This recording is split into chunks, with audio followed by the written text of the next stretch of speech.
Chapter 2780, Minor Character. Upper Zone, Base Layer. Feng enjoyed the scenery of the base layer as he strolled around the residential area he lived in.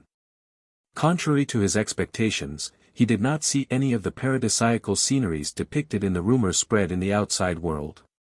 Instead, what he saw were only high-rise buildings. The areas not occupied by high-rise buildings held facilities such as restaurants, training halls, and gyms. Moreover, compared to the outside world, almost all of the people gave the impression that they were incredibly busy, and they all had tense expressions on their faces. This could be considered natural. After all, the upper zone wasn't some kind of paradise. Instead, it was a place with far more intense competition than the outside world. From what Feng understood, Yuantian City's upper zone had a population of less than 300,000, nearly a quarter of which were employees of the Green God Company. As for the remaining inhabitants, the majority of them belonged to the various major corporations, and only a small portion were people who had entered the upper zone through special selections or reserved slots.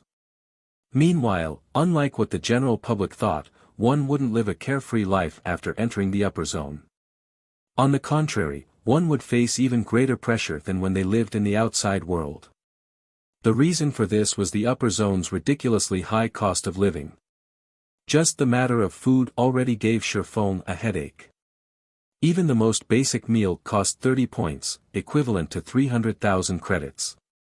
Nobody would pay such an absurd price for food in the outside world. Yet, in the upper zone, this amount of money would buy only the most basic meal. This was still only a small problem in the upper zone. The truly troublesome aspect was the various training resources available here. Just living in the upper zone wouldn't be enough for a person to achieve longevity. One still needed to include various exercises and medicines into the equation, all of which cost a lot of points. Without sufficient wealth and resources, one couldn't live in the upper zone at all. Those born in the upper zone were allowed to live freely until the age of 12. Afterward, they had to undergo a series of tests until they reached 15. If they failed the tests, they would be banished from the upper zone. Moreover, passing the Green God Company's basic assessment would only qualify one to work at the lowest level of the Green God Company. Only if one conquered the mental path before the age of 20 or made a great contribution to the Green God Company would one gain authority and be considered an ordinary person in the upper zone. If one wished to live longer and better in the upper zone, and perhaps even gain influence and become someone respected by the major corporations, one would have to head to the middle layer. Otherwise, one would only be an ant living in the base layer. After all, the base layer's average lifespan might be 150 years, but that didn't mean every individual would live up to 150 years old. Moreover, there was also the matter of retaining one's youth and physical vitality. For residents living in the base layer, even if they could live a fulfilling life and constantly supplement themselves with the various resources available in the base layer, they could retain their youth until the age of 50, at most. Afterward, their physical fitness would decline. By the time they reached 100 years old, they would have entered old age. However, in the case of people living in the middle layer, they would still retain their youthful vitality even at the age of 80. Appearance-wise, they would look like they were just entering their 30s. In other words, the middle layer's residents got to retain their youth for nearly twice as long as the base layer's residents. And even at the age of 120, they would only be middle-aged and look like they were just entering their 40s. Who wouldn't go crazy at such a temptation? After strolling about for a while, Feng rode one of the upper zone's free levitating smart cars and arrived at the Green God Tower roughly 20 minutes later. At the end of the journey, he had to admit that the upper zone was truly amazing. The various transportation facilities here were completely free, and the cars were even equipped with fully intelligent navigation systems. He could travel anywhere he wished with just a word. Feng made his way to the Green God Tower's 7th floor, which was where all resource exchanges took place in the base layer. Everyone seeking to convert credits into trade points, exchange rare resources for trade points and contribution points, or exchange points for the various medicines the Green God Company offered would come here. Upon arriving on the 7th floor, he found that the hall, which was the size of 8 basketball courts, was crowded with thousands of people. Compared to the registration room he visited previously, this place was many times livelier. Most of the gathered people were wealthy children seeking to exchange for trade points using credits. As to why they were doing so, the reason was simple. Most, if not all, of the major corporations operating in the upper zone had existed for over a century already. After operating for such a long time, the shareholder families running these corporations had grown significantly in size.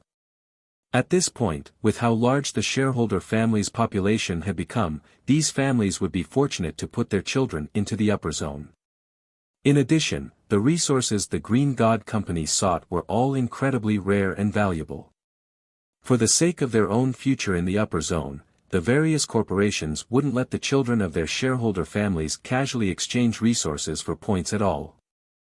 Hence, aside from the designated heir or heiress of their respective families, the other children who had entered the upper zone would have to rely on themselves to secure resources in the upper zone.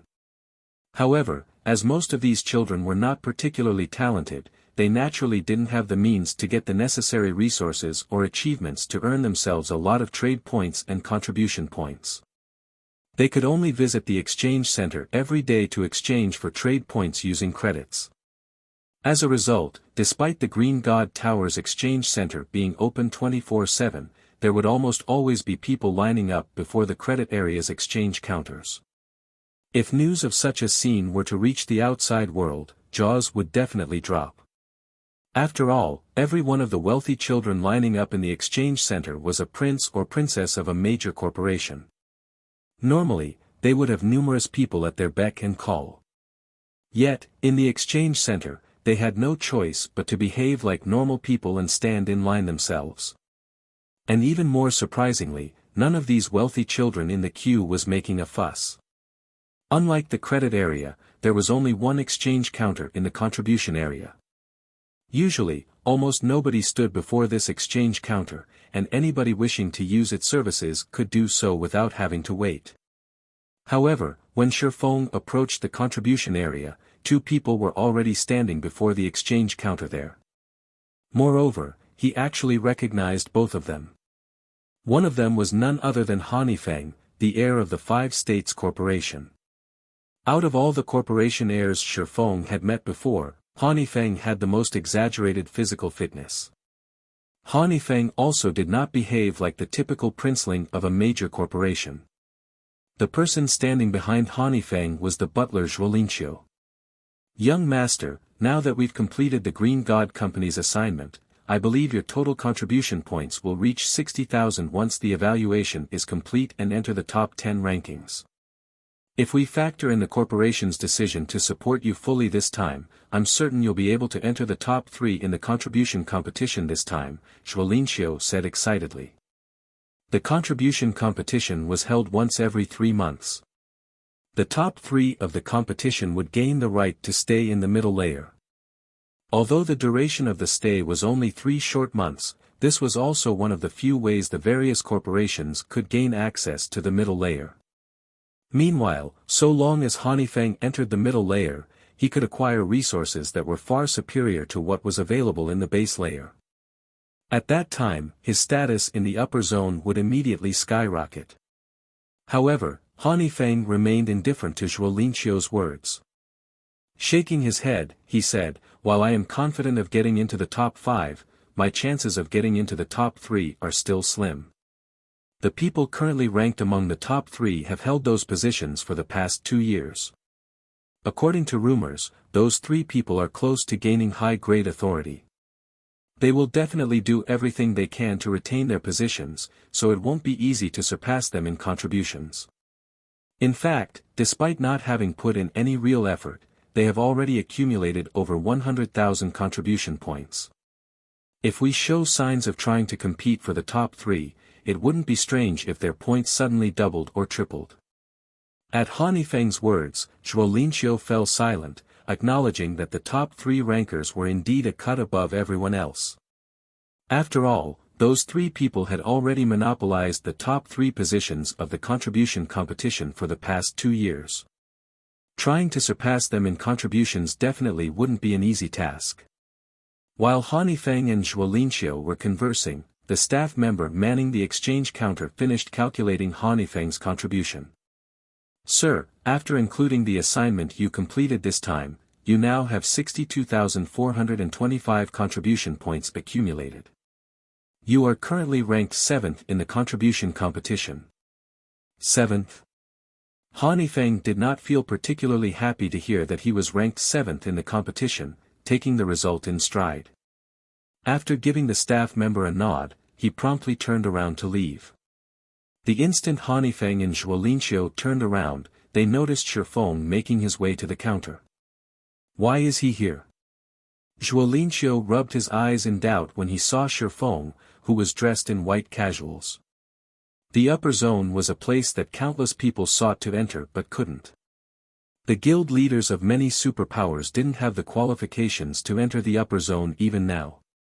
Yet, Feng, who was merely the guild leader of a pseudo-superpower, had actually entered it. This was simply incredible. At this time, let alone Zhuo, even Feng revealed a rare look of surprise on his face. When Feng last met Feng, in Fenglin City's Redstone restaurant, the latter was merely an insignificant minor character in his eyes. After all, Feng and his subordinates simply weren't capable of reaching the playing field Feng fought on. At best, he could only use Zero Wing as a pawn to hinder his opponents. Even when Zero Wing developed rapidly and became enemies with many superpowers, he still thought nothing of the guild. After all, what the various major corporations were truly competing for wasn't God's domain, but the upper zone's resources. Yet, now, a minor character like Feng had actually set foot into the upper zone. This situation was as unbelievable as a fairy tale. Did the Boulder Corporation give him a reserved slot? Feng muttered in speculation. That should be the case. Otherwise, there's no way someone like him, with no background, can enter the upper zone, Zhuo said, nodding in agreement. In the recent struggle for the reserved seats of God's domain's 12 great guilds, Frostheaven had surpassed everyone's expectations and secured itself a seat, instantly becoming a true titan in God's domain. The biggest contributor to Frostheaven's victory was undoubtedly Zero Wing. Hence, it wouldn't be strange for Frostheaven to grant Zero Wing a few of the upper zone's reserved slots in gratitude. After thinking up to this point, Feng and Zhuo calmed down. Meanwhile, as Feng walked over, he merely glanced at Feng and Zhuo before continuing on his way. He did not take the initiative to say hello. After all, he wasn't exactly familiar with the two. He was also in a hurry right now. Read latest chapters at Wuxia World. Zhuo's expression turned ugly at Feng's response. He never imagined that Feng would actually show so little respect to Feng. The man didn't even bother saying hello and merely walked away like a stranger. Feng simply didn't place the 5 States Corporation in his eyes. However, before Zhuo could vent his anger, he was stunned to see Feng stop before the contribution area's exchange counter. What is he trying to do? Feng was confused when he saw Feng conversing with the staff member at the counter. That's the exchange counter for the contribution area. Did he come here to exchange for trade points because there was no line here? Sure enough, he is a minor character. He only knows how to head to places where he can gain advantages. He thinks he can save time by coming here, yet he is wholly ignorant of the rules, Zhuo sneered as he looked at Feng, who was still conversing with the staff, in contempt. However, no sooner had Zhuo finished speaking than the nearby staff member suddenly exclaimed in a loud and excited tone, "Congratulations, Mr. Shi. You have gained a total of 50,000 contribution points and 5 million trade points this time. You are currently ranked 10th in the contribution competition." Chapter 2781, times have changed 50,000 contribution points. 10th place. When Zhuo Linxiu heard the Green God Company's staff's words, he was dumbfounded. In fact, even Feng, who possessed an apathetic personality, felt a little dazed at the staff member's words. After all, Feng was initially only a pawn in their eyes. Yet, not only did he climb up to the same playing field they fought on, but he was now even actively competing with them. No wonder he didn't put us in his eyes. Realization dawned upon Zhuo Linxiu as he looked at Feng. However, a moment later, a hint of mockery appeared on his face as he said, "It's a pity he doesn't know that the contribution competition participants are just warming up and that the current rankings are only temporary." The upper zone's contribution competition had been going on for many years now, and everyone mostly understood how it worked. Those intent on participating in a particular season's competition generally wouldn't reveal their cards in the first 2 months of the season. This was because contribution points were basically trump cards for participants. Naturally, it would be best if participants hid their cards as deeply as possible and only revealed them at the last possible moment. Only then could these trump cards play a vital role. Moreover, there was an added benefit to accumulating contribution points in secret, deciding whether one would continue participating in a particular season's contribution competition or not. After all, aside from time-based assignments, other forms of contributions could be reserved for future competitions if necessary. Since the contribution competition had been running for many years now, some participants had been accumulating contribution points for a long time.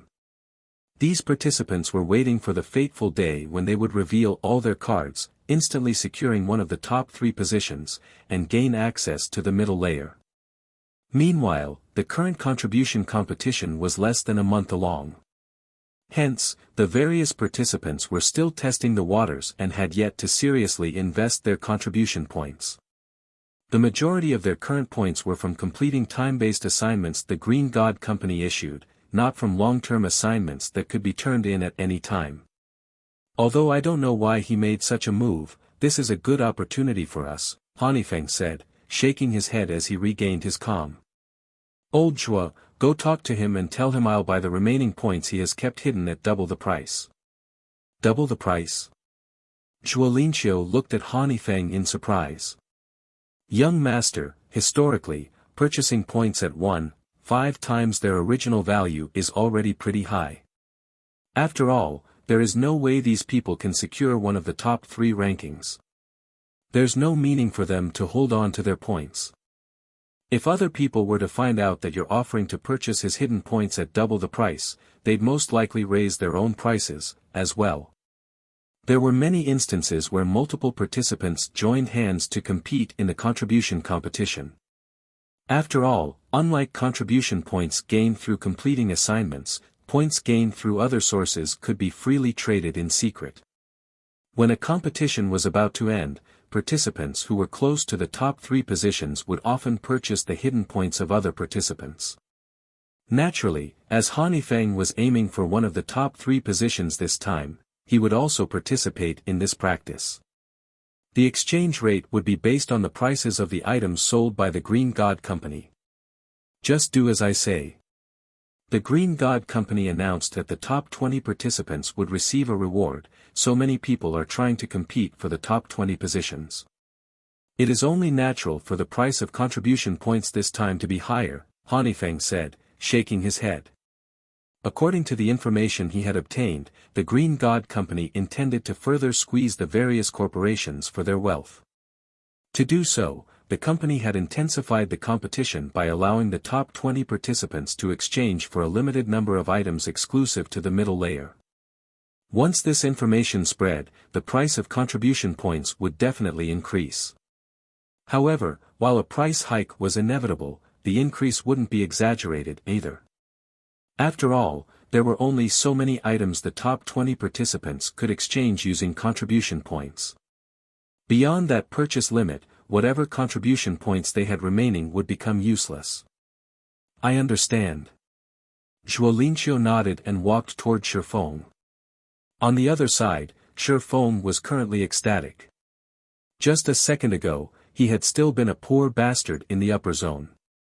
Now, however, he had 5 million trade points to his name, enough to purchase 5 ordinary housing units in the base layer.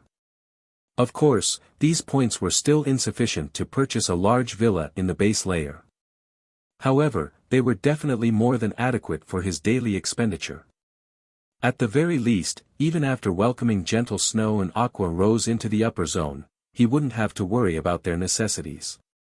However, it's going to be difficult to get another large influx of points. It seems I'll have to think of a long-term way to secure 7 luminaries crystals in bulk, Feng thought with a sigh. 5,000 units of 7 luminaries crystal was a significant amount, yet it was only enough to get him 5 million trade points and 50,000 contribution points. With just this many trade points and contribution points, let alone catching up with the top 3 rankers of the competition, he probably couldn't afford anything from the middle layer.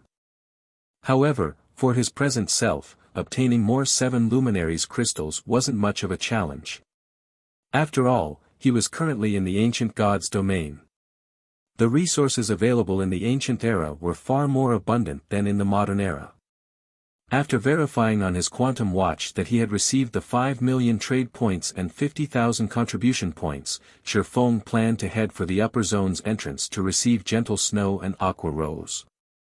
After all, this was the first time they were visiting the upper zone. Without anyone to guide them, it was very easy for problems to occur. Read latest chapters at Wuxia World. There were many taboos in the upper zone. If they accidentally violated one of these taboos, there was a high chance they would be banished from the upper zone permanently. However, before Feng could leave the exchange counter, Zhuolinqiu appeared beside him. Guild leader we meet again.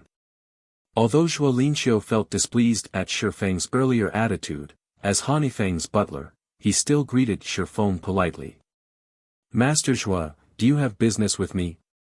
Feng asked calmly as he looked at Zhuolinqiu. Inwardly, though, Feng was a little surprised by this situation. Although he had expected Feng to seek him out sooner or later, he never thought that the man would act so quickly. Kurue had informed him about the ins and outs of the contribution competition, so he knew that those competing for the top 3 spots would secretly purchase contribution points from other participants. Now that he had just exchanged for 50,000 contribution points in one fell swoop, those seeking the top 3 spots couldn't ignore his existence. Indeed, I do. Moreover, this is great news for you, guild leader Zhuolinqiu said with a faint smile. I believe you know about the matters regarding the contribution competition already, so I'll get straight to the point.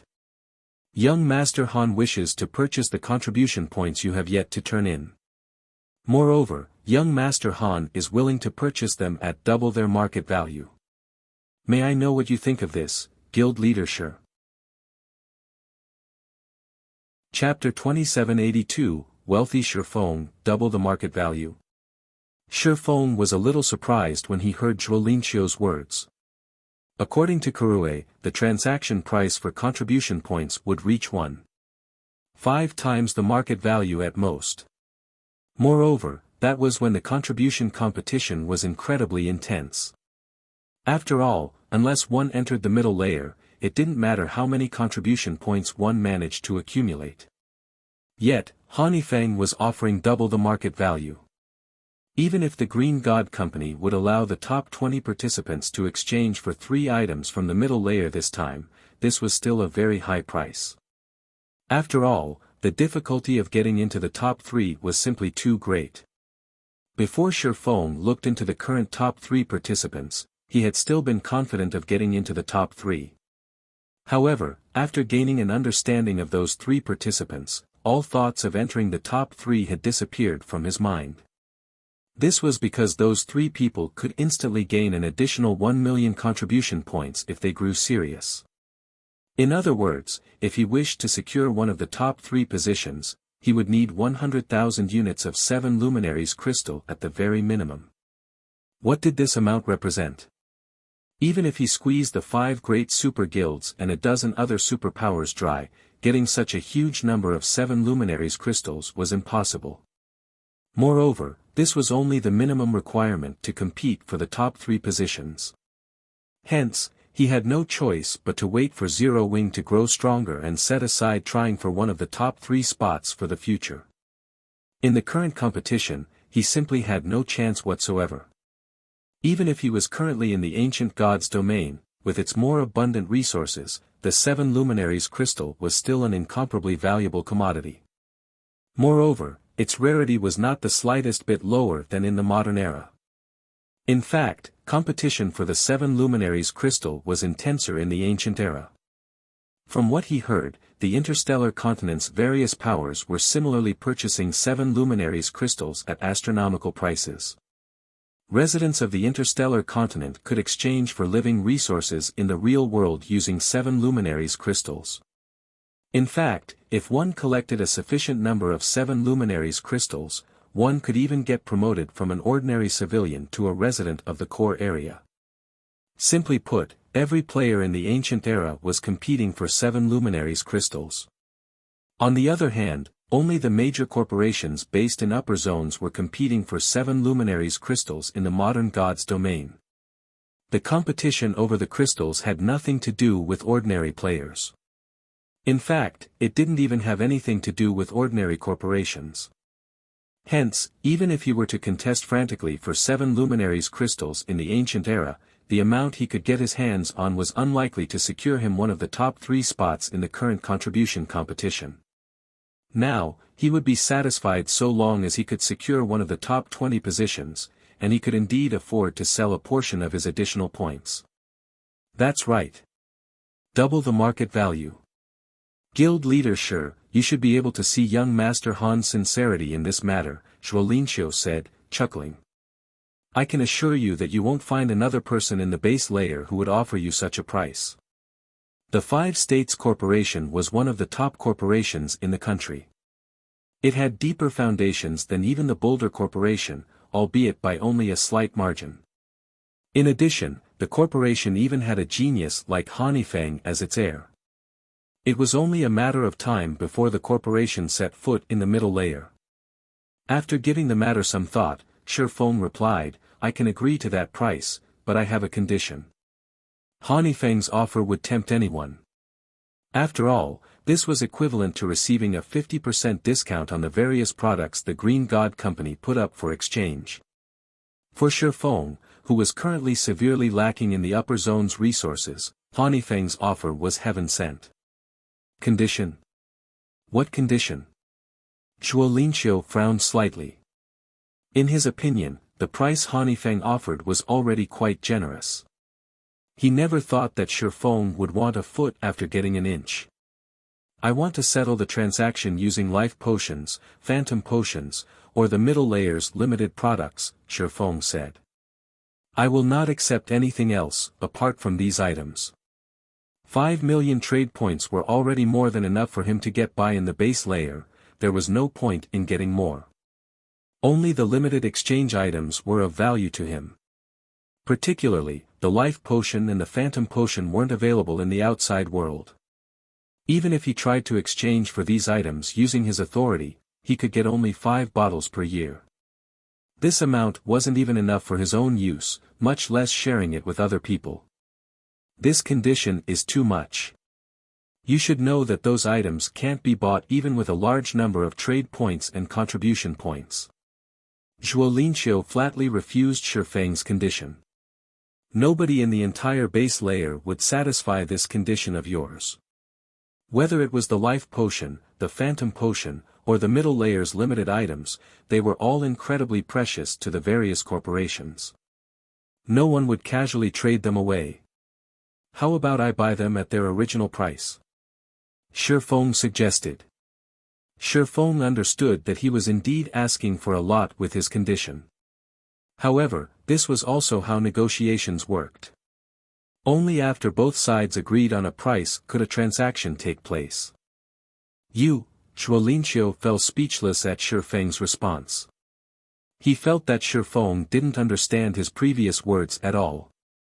However, before Zhuolinqiu could manage a response, Feng's holographic projection suddenly appeared from Zhuolinqiu's quantum watch. It is impossible for me to sell those items at base price. However, with my authority, I can sell some to you at double the price. This is also the lowest I can go, Feng said. Moreover, I believe that nobody else in the base layer would offer you a better price.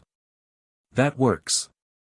Feng didn't feel particularly surprised at Feng's counter-offer. On the contrary, he found this outcome to be quite excellent already. The limited items the Green God Company offered for exchange came with fixed price tags, and residents with the necessary authority could exchange for these items at any time. However, as their description suggested, each resident could exchange for only a limited number of these items. If a person wanted to get their hands on more, they could purchase these items from other residents at a marked-up price. Moreover, even if one were willing to pay the extra cost, one wouldn't necessarily be able to find a willing seller. That settles it, then. Feng nodded. However, let me get one thing straight first. Every transaction we conduct must be valued at 50,000 contribution points or more. Otherwise, our transaction will be invalid. That won't be a problem, Feng assured, smiling. He understood what was going through Feng's mind. A sum of several thousand contribution points was most likely nothing in Feng's eyes. Moreover, such an amount wouldn't be of any help to him in the contribution competition. After all, if the top 3 participants were serious, they could easily add 1,000,000 points to their names. Hence, a transaction of 50,000 contribution points was most likely the lowest acceptable amount for Feng. Okay. So long as you've collected 50,000 contribution points, you can come and find me at any time, Feng said before disconnecting the quantum communication. After Feng finished speaking, Zhuo Linxiu turned around and walked away, leaving Feng alone at the exchange counter. When Zhuo Linxiu returned to Feng's side, he had a hesitant expression. Just speak your mind, Feng said as he looked at his old butler. Young master, I'm afraid the old master and the others will have big opinions about your decision to sell him those items at just double the price, Zhuo Linxiu said worriedly. After all, those items are things the corporation went to great lengths to accumulate. They are meant to serve as the foundation for the family's younger generations. Foundation? Feng suddenly smiled. Unless we enter the middle layer, the 5 states corporation will be nothing but ants in the eyes of those above. Also, we have failed to enter the middle layer after all these years. If we don't fight now, when will we fight? Moreover, the family has already promised to assist me with everything they have. If they're not even willing to part with these items, how are we supposed to compete with the other participants? However, just Feng's 50,000 contribution points won't change anything, Zhuo Linxiu said. I naturally know this. Feng is only one of the small sources for me to secure contribution points. At this point, Feng's eyes began glowing slightly. The old man has already met with the other corporations in the upper zone and made some promises to them.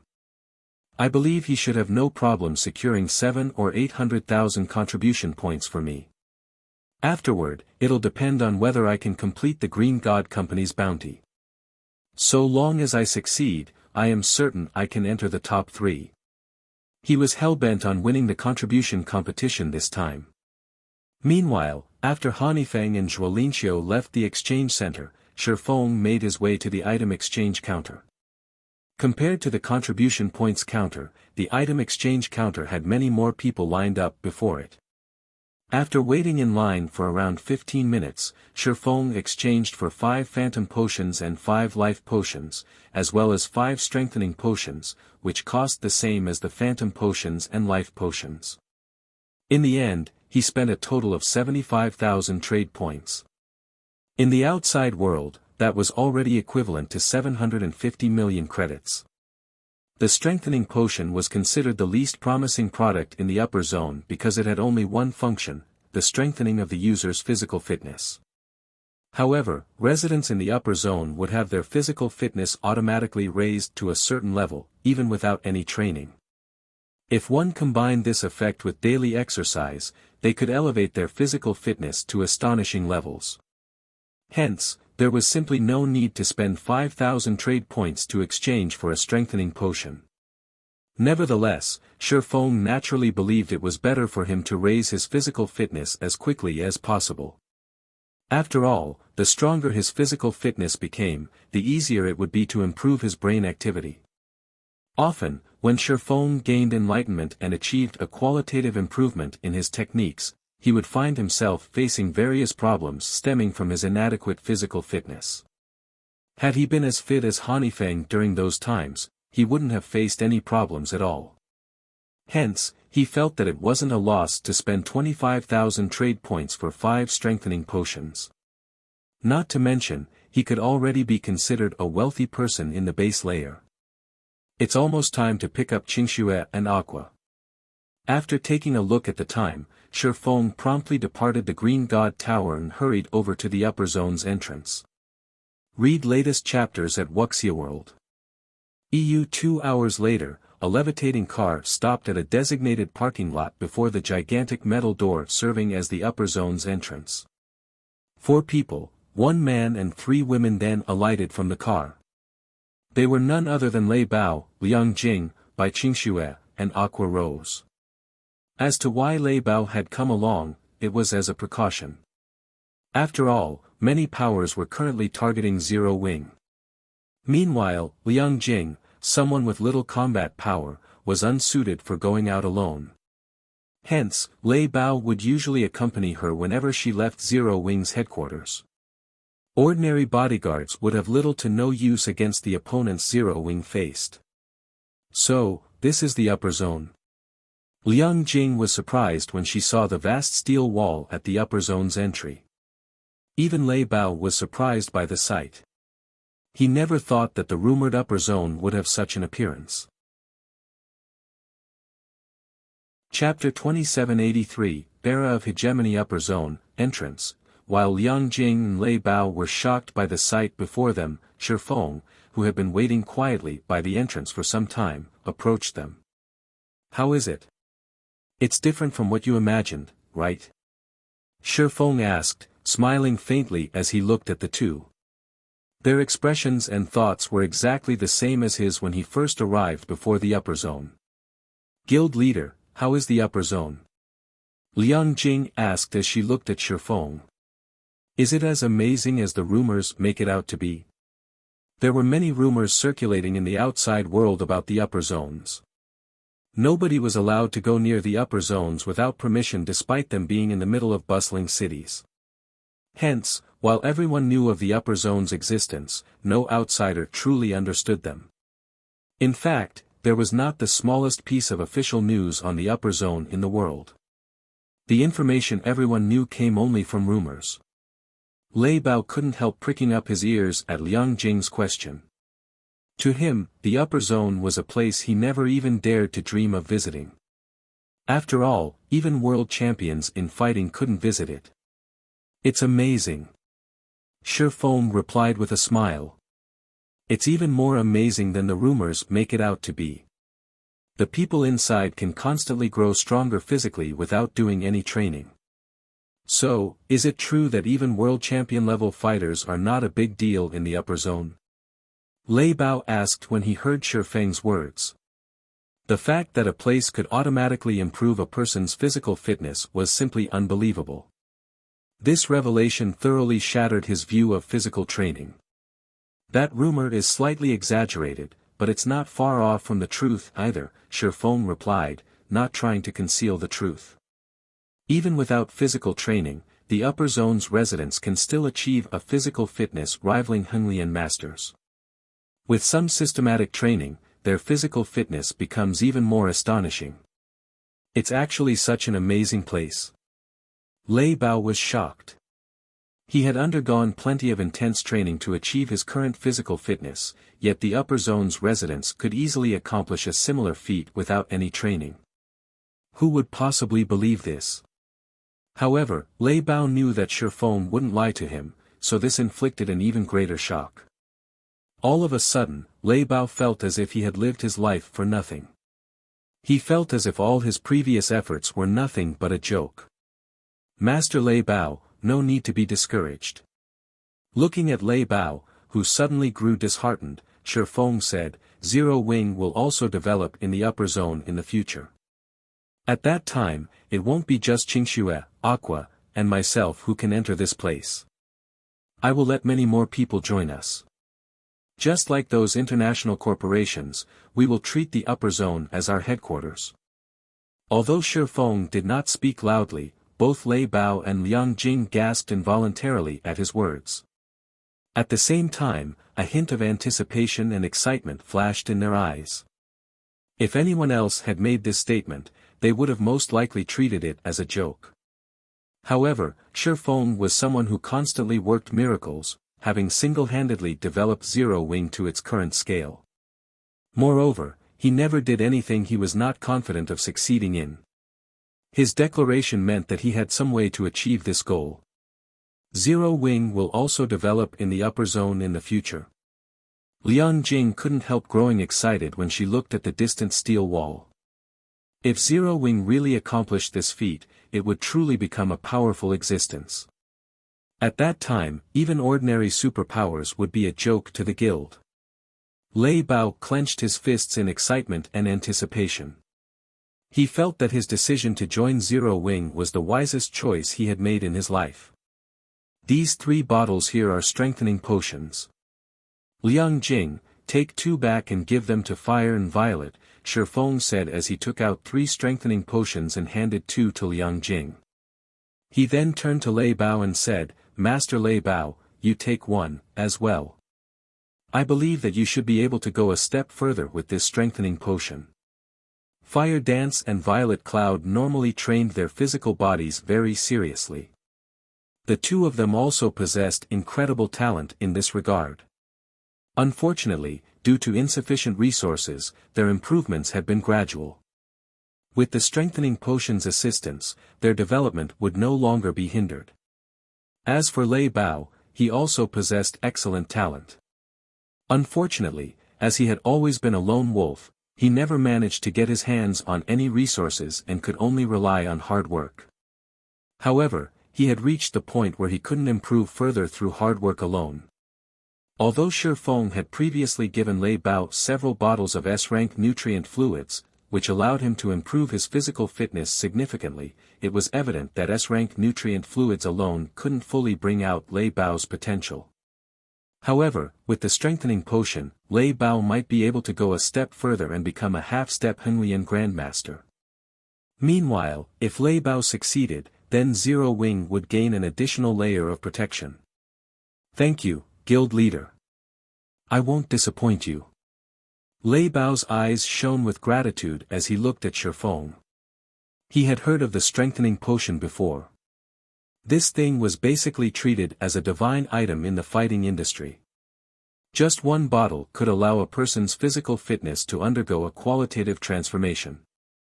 Unfortunately, the medicine was incredibly rare, much rarer than even the life potion.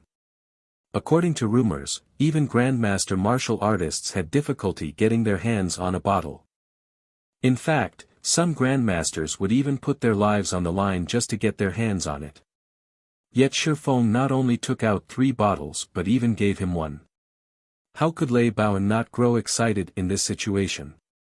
With this strengthening potion, he was confident that even if he couldn't become a Henglian Grandmaster, he could, at least, reach a level where he could contend with neutralizing Grandmasters. By the way, Guild Leader, more and more NPCs are appearing in God's domain. As a result, some superpowers have designs on the Secret Covenant Tower. In fact, they've already clashed with us over a dozen times outside Sky Spring City. Currently, both sides have lost over 1,000 Tier 3 players, Liang Jing said suddenly. Fortunately, Vice Guild Leader Illusory Words and Vice Guild Leader Unyielding Heart returned in time to preside over the situation. Otherwise, the consequences would have been unimaginable. However, the 2 of them believe that if this situation continues, their 2 guilds are unlikely to hold back the various superpowers for very long. Moreover, some small guilds have already begun disbanding due to the NPC population pressure. Many new NPC forces have also emerged in the various NPC cities, and these NPC forces are constantly harassing the local guilds and pose a headache even for the various superpowers. Hence, the various superpowers are all trying to enter the Secret Covenant Tower, which doesn't have NPC intervention. Moreover, I'm afraid that they will only grow more desperate as the NPC forces scale up their harassment. Feng frowned upon hearing Liang Jing's report on God's domains and the Secret Covenant Tower's present situation. He hadn't anticipated that the NPC forces would actually begin taking action so soon. Moreover, with the NPC forces now taking action, the main continent of God's domain would enter an era where hundreds of countries fought for hegemony. To survive the upcoming chaos, the various superpowers would probably do everything they could to secure the sacred leveling ground known as the Secret Covenant Tower. I understand. After giving the matter some thought, Feng looked at Liang Jing and instructed, for now, have everyone in the guild avoid going out to do quests if possible, instead, have them focus on grinding in the Secret Covenant Tower and restrict their sphere of activity to Sky Springs City and our 3 guild cities. Also, have Crimson Emperor and Unyielding Soul hasten their exploration. It doesn't matter even if it increases the chances of the secret getting out. Our side will do the same as well. Originally, he thought that it would take the NPC forces another 2 weeks to take action. However, contrary to his expectations, the NPC forces had evidently completed their investigations already and made a move. Once begun, the NPC forces' harassment would only escalate as time passed. It wouldn't be long before members of player forces would get attacked if they left the confines of towns and cities. Given enough time, NPC forces would even start launching attacks on guild towns and cities, forcing the various guilds to abandon their guild towns and cities. This, in turn, would cripple the guild's income and force them to disband. Okay. I'll contact them once I return. Liang Jing nodded. Feng gave Liang Jing a few more instructions, such as secretly collecting the basic materials needed to construct the small mobile fortress, then brought Gentle Snow and Aqua Rose into the upper zone. As for Liang Jing and Lei Bao, after looking at the 3 of them enviously for a moment, they promptly left in the levitating car. In the upper zone, Gentle Snow and Aqua Rose's condition immediately saw slight improvements. Now, they no longer looked as cold and indifferent as before. The degree of mental deterioration they suffered also declined significantly. After they consumed the luxury set meals, which Feng bought for 300 trade points each, their mental states even showed signs of stabilizing. They also no longer appeared indifferent to everything around them. At the very least, they display some interest in the upper zone's matters. Occasionally, they even took the initiative to say a few words. Seeing the two's condition stabilizing, Feng breathed out a sigh of relief. Read latest chapters at Wuxia World. The environment here should sustain the 2 of them for a long time. The next step is to figure out a way to consolidate my standing within the top 20. After seeing Gentle Snow and Aqua Rose enter their respective fearless cabins, Feng started planning how to earn 7 luminaries crystals in God's domain. Although he was currently ranked 10th in the contribution competition, the other participants had yet to take things seriously. Meanwhile, the competition's top 20 participants being able to exchange for 3 items from the middle layer presented a huge opportunity for the various corporations. They would definitely do everything they could to enter the top 20. If he wished to secure his position within the top 20, he would need 200,000 contribution points, at the very least, and possibly more if the competition was intense. After all, the various corporations had been operating in the upper zone for a long time now. The wealth they had accumulated wasn't something he could hope to rival. In other words, he was still short of 15,000 units of 7 luminaries crystals right now. This was an astronomical number, even for the 5 great super guilds. Afterward, Feng drank a strengthening potion and life potion before lying down in the fearless cabin in his bedroom. Log in. Chapter 2784, Tier 4 Upper Rank Anti-Magic Mountain Range, Deep Valley. At the Anti-Magic Mountain Range's core area, the mana was scorching hot. Individuals without 300 points in fire resistance would instantly die upon entering Deep Valley.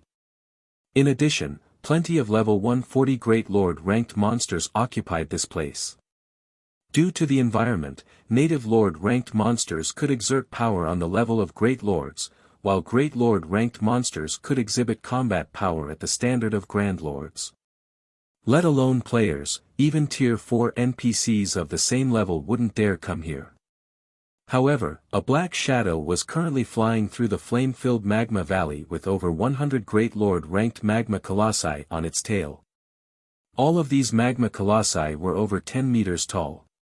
When over a century of them ran together, their footsteps shook the valley. The commotion continuously attracted Lord-ranked monsters to join in the chase. Magma Colossus, Elemental Creature, Great Lord, Level 140 HP 1,950,000,000. It seems this is the most I can attract in this area. After a glance at the Magma Colossi and Magma Golems chasing after him, Feng began chanting an incantation in midair. He had spent over a dozen minutes luring Magma Colossi. Despite his efforts, the group grew to just a little more than 100. Even the number of Lord-ranked Magma Golems only hovered around 3,000. When he tried luring more, some of the ones chasing after him would lose interest and return to their original locations. It was evident that the main god system did not want to allow Tier 4 players to slaughter these low-intellect elemental creatures freely. Hence, the system had granted them the instinct to remain in their respective territories. Meanwhile, as the Magma Colossi were about to get close enough to attack Feng, he completed the incantation for Flame Domain and released it.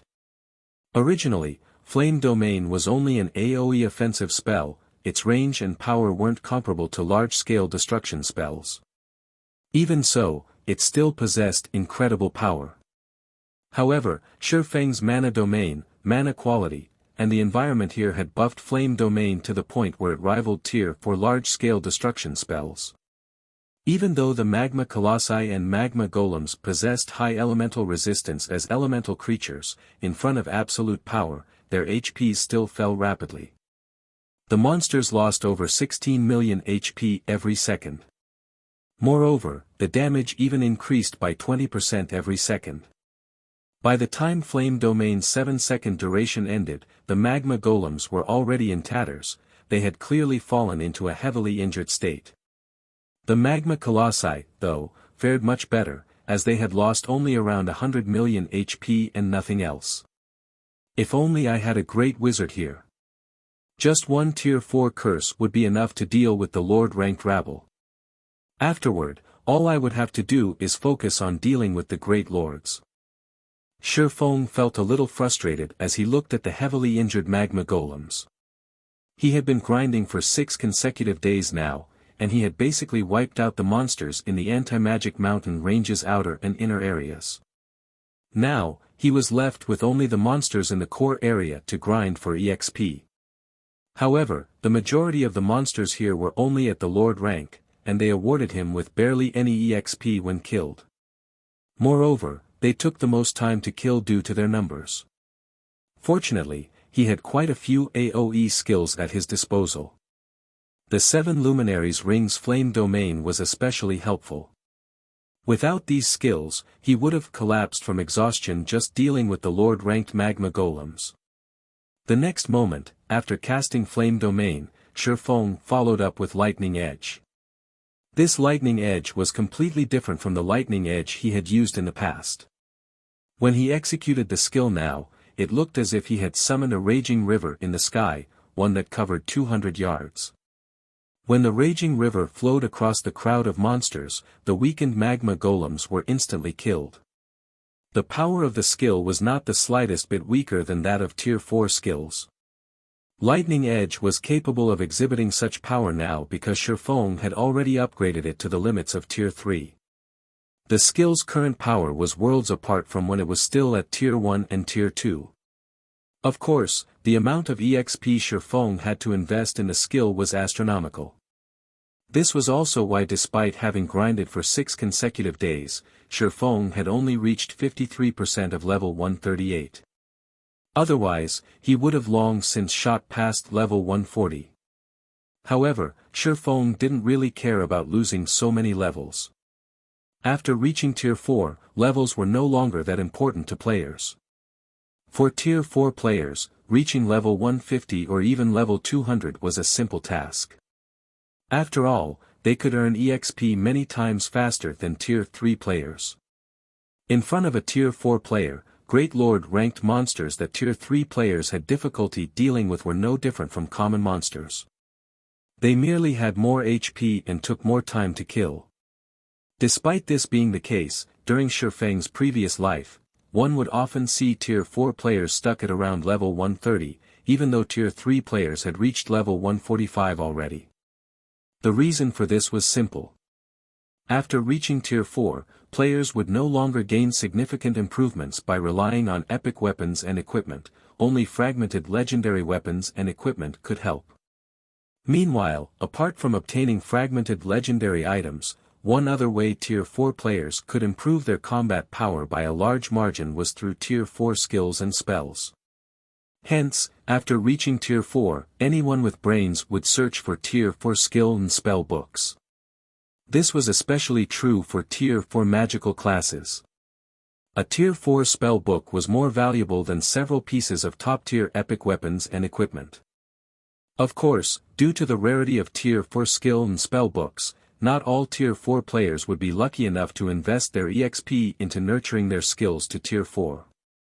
Instead, most Tier 4 players would have to spend legacy skill points to learn Tier 4 legacy skills.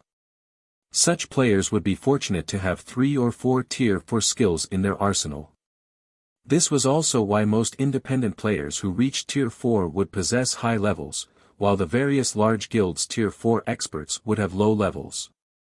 After all, the search for Tier 4 skill books required a lot of manpower. They were not items that could be found easily by relying on one person's strength. Lightning Edge was a Tier 4 skill Feng had obtained from the Titan Library. Previously, when he was still at Tier 3, he couldn't gain EXP rapidly. Hence, he had always left the skill at Tier 2. Now that he had reached Tier 4, he naturally couldn't continue wasting the skill's potential. After all, the Titan Library was a place players could enter only 3 times in their entire lifetimes. In other words, players could obtain 3 skill books, at most, from there. Most of the players that had visited the Titan Library had left with Tier 4 skill books because the Tier 5 and Tier 6 skill books were not things ordinary people could obtain. Even now, Feng was not confident he could get his hands on a Tier 5 skill book. After all, the higher a player's tier was, the more challenging the trial they would face inside the Titan Library. Back then, he had managed to reach the library's central area because he was only at Tier 2. If he had visited the Titan Library when he was at Tier 3, he might not have reached the central area. Needless to say, now that he was at Tier 4, his chances of success were even lower. Hence, unless he spent his legacy skill points, he wouldn't be able to learn new Tier 4 skills for the foreseeable future. This fact remained true even though he was currently in the ancient god's domain. Even during the ancient era, Tier 4 skill books were not common goods. Following this, Feng spent around 20 minutes finishing off the remaining magma colossi. After he defeated all of the monsters chasing him, his experience bar had gone up from 53% to 66%. Unfortunately, while these monsters awarded a lot of EXP, it would be some time before they would respawn. Apart from the generous EXP, the core area's monsters also awarded much more lucrative loot. Just killing this group of monsters netted Feng over 500 fire-attributed magic crystals, 4,000 ordinary magic crystals, and plenty of epic materials. As for the rest of the items the monsters dropped, Feng simply chucked them into his bag without checking. After all, it would take him a lot of time to inspect and organize all of the loot. To earn as much EXP as possible, he decided to ignore the items for now and have other people help him inspect the loot after he returned. As he had to admit that the benefits of reaching Tier 4 and grinding in high-level maps ahead of others were truly wonderful, especially in the ancient god's domain. Not only did he not have to worry about competition, but he could also earn resources by the truckload. Since he started grinding in the anti-magic mountain range until now, he had collected over 350,000 standard magic crystals and 43,000 fire-attributed magic crystals. Subsequently, Feng continued clearing out close to half of the magma colossi in the core area. His level had finally reached level 139 as a result. This was a level that even the Ancient Era's Tier 3 experts wouldn't dream of reaching at this point. With this much EXP, I should be able to upgrade Lightning Edge to Tier 4. After looking at Lightning Edge's skill window, Feng promptly chose to upgrade it to Tier 4. Feng's level dropped from 139 to 136. The skill had instantly devoured 3 levels worth of EXP. What a gluttonous fellow. Thank goodness I leveled up to 139 beforehand. Otherwise, I wouldn't even be at the average level of Tier 4 players right now. Feng smiled bitterly as he looked at his own level. If he hadn't leveled up to level 139, Lightning Edge's upgrade would have taken at least 4 levels worth of EXP, dropping him to level 135 or lower. However, the benefits he gained were correspondingly massive. With Lightning Edge at Tier 4, the skill would finally blossom and reveal its true power. Lightning Edge, Action Type, Tier 4 Upper Rank. When skill completion rate reaches 120%, the skill can exhibit power at the Tier 4 peak rank. Channeling time, 0.2 second deals 1200% physical and 1500% lightning damage in a cone in front of the user. Initial coverage range is 500 yards. Duration, 7 seconds cooldown, 10 minutes amazing. As expected of a Tier 4 skill from the Titan Library. Feng was astonished when he read Lightning Edge's detailed introduction. It can already exhibit power at the Tier 4 upper rank standard even in its normal state. If I can execute it at 120% completion rate, combined with the skill's range, it is practically comparable to a Tier 4 taboo skill. As a swordsman, most of his skills were single-targeted, a huge limitation when fighting large numbers of monsters. However, Lightning Edge could now make up for this weakness. The only downside was the skill's relatively long cooldown. Even so, it would be more than enough to inflict heavy injuries on monsters and mythic bosses. Just as Feng was planning to continue grinding for levels, he suddenly received a message alert. Read latest chapters at Wuxia World. EU. The sender of the message was Solitary 9, and the message's content was simple: everyone has left their respective legacy lands already. That's quick of them. Feng smiled when he saw Solitary 9's message. Now that I've resolved the problem of my deficient skills and level, it's time to head back. He activated the 7 Luminaries Ring space movement, teleporting toward Meteorite City. As return scrolls did not exist in the ancient god's domain, players had to rely on their own 2 feet to travel to NPC towns and cities, which was a great inconvenience. If not for him having reached Tier 4, which granted him the ability to fly freely, and the omnipotent 7 Luminaries Ring, returning to Meteorite City would take ages. However, perhaps that was why the Ancient Era's players did not surpass the Modern Era's players by too much in terms of levels, despite the Ancient Era's advantages over the Modern Era. 20 minutes later, Feng arrived before Meteorite City's entrance. Just like before, he could still see a ton of people coming and going. Chapter 2785, Differences gradually emerge. Meteorite City, Main Street.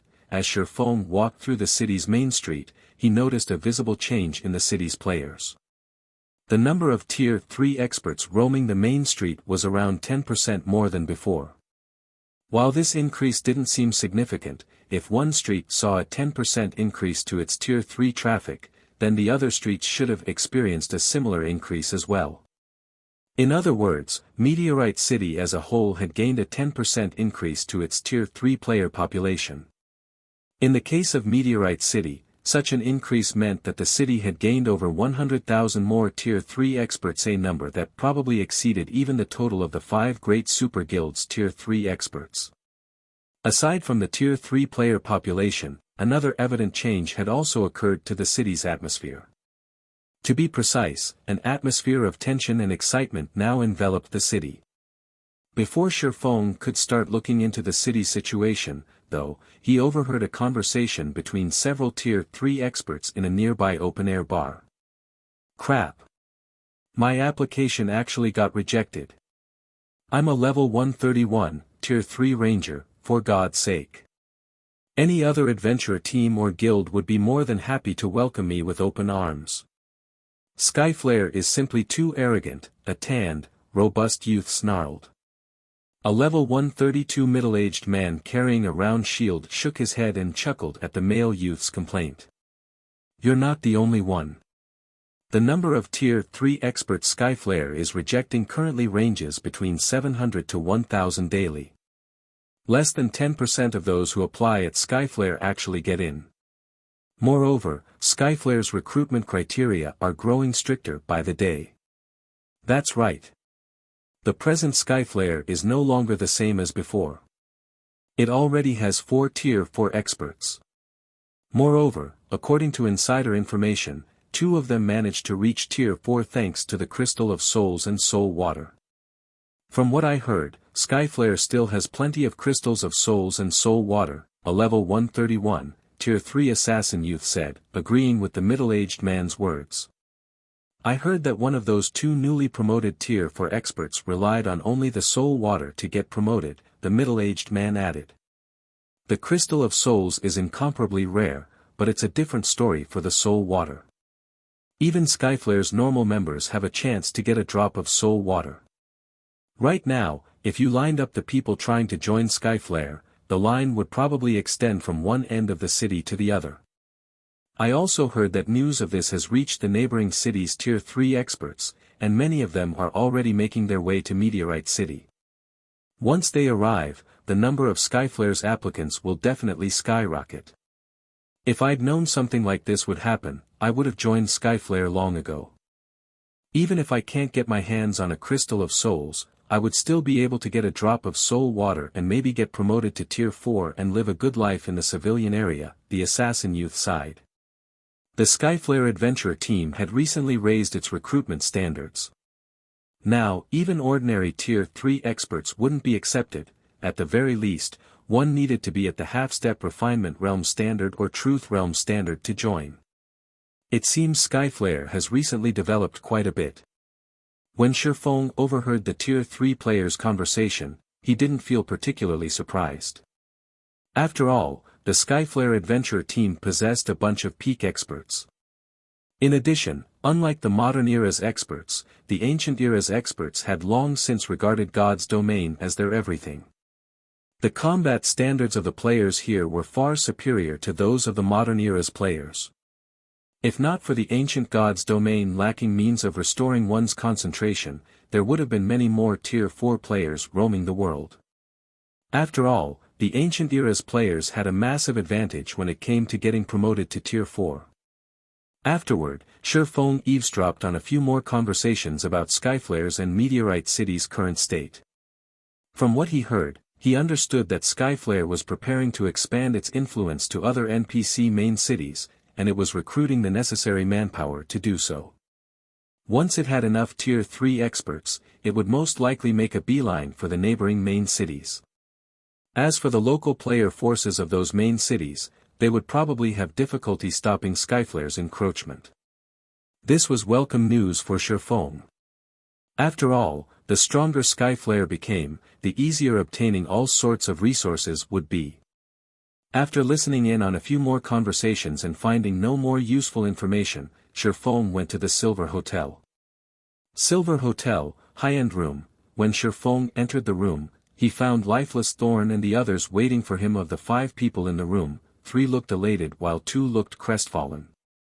Feng also noticed that the auras of the 3 had undergone a qualitative transformation.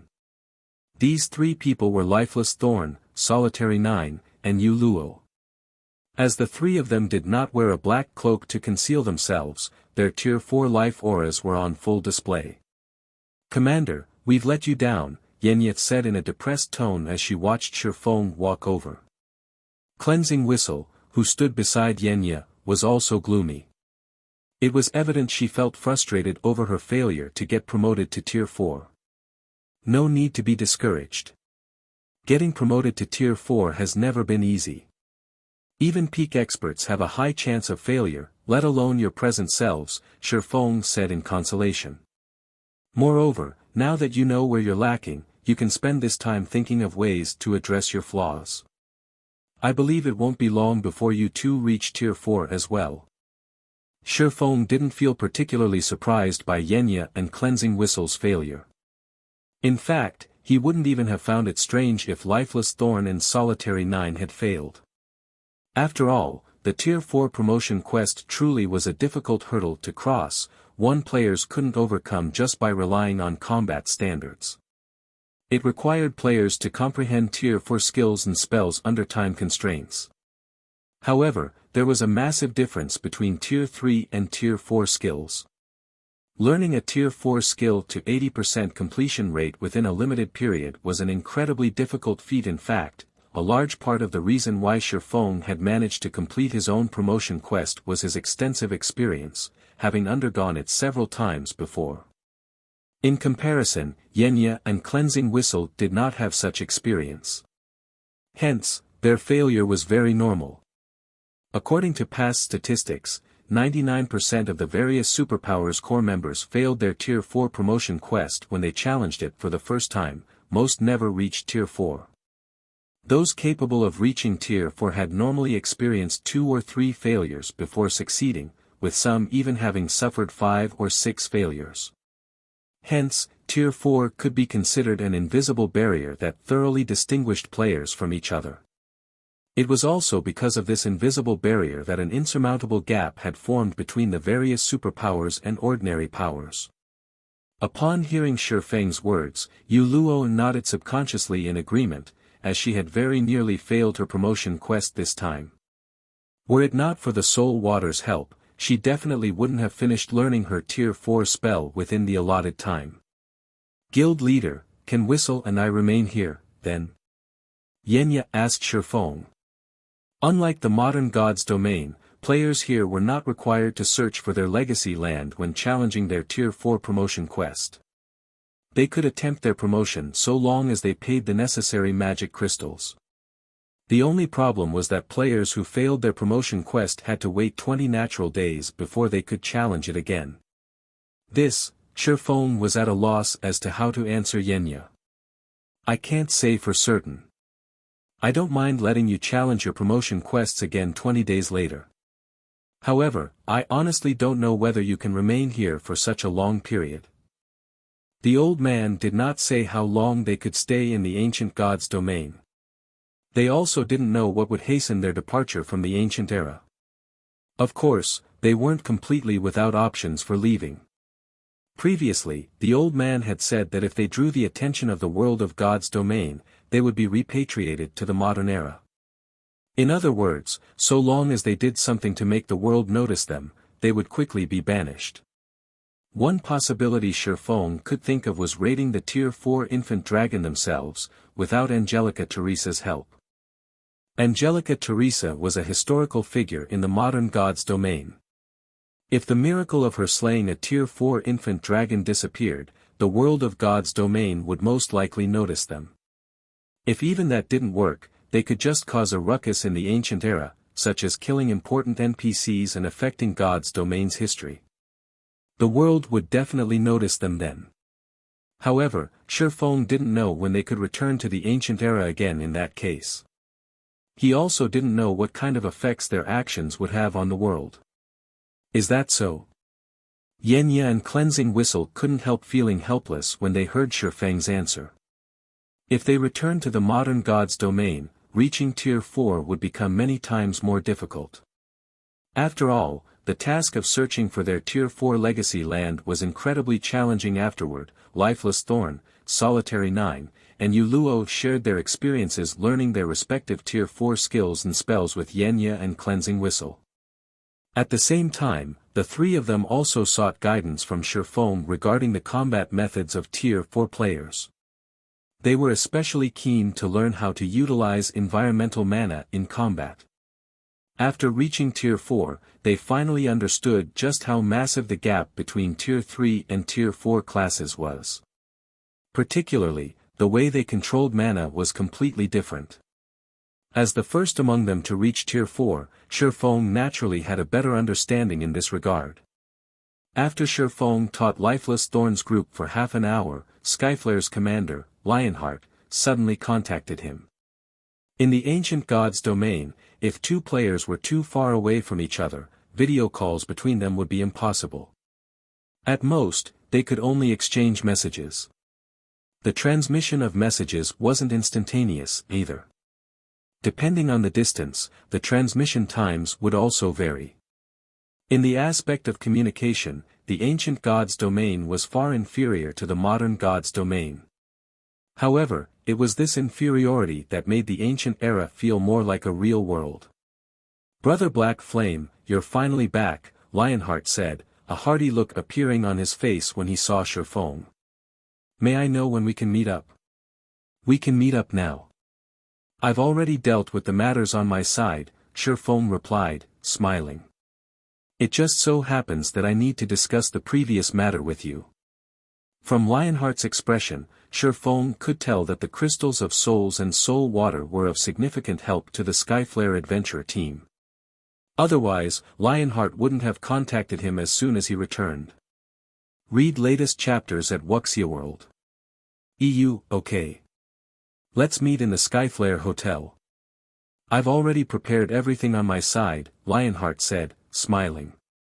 "I also have a big surprise prepared for you, Brother Black Flame." "No problem. I'll head over now." Feng nodded. He then disconnected the call and turned to Lifeless Thorn and the others. "The three of you should get ready. We'll be heading to the Skyflare Hotel in a moment, and we might begin the operation right away." In response, Lifeless Thorn, Solitary 9, and Yuluo nodded without hesitation. They understood that they were what Feng had been waiting for all this time. Now that they had completed their promotion quests, it was indeed time to take action. As for Yenya and Cleansing Whistle, Feng decided to let the two of them remain in Meteorite City in the hopes that they could avoid the world's detection and challenge their Tier 4 promotion quests again 20 days later. Shortly afterward, Feng's four left the Silver Hotel and made their way to the Skyflare Hotel. Chapter 2786, Foundation vs. Foundation.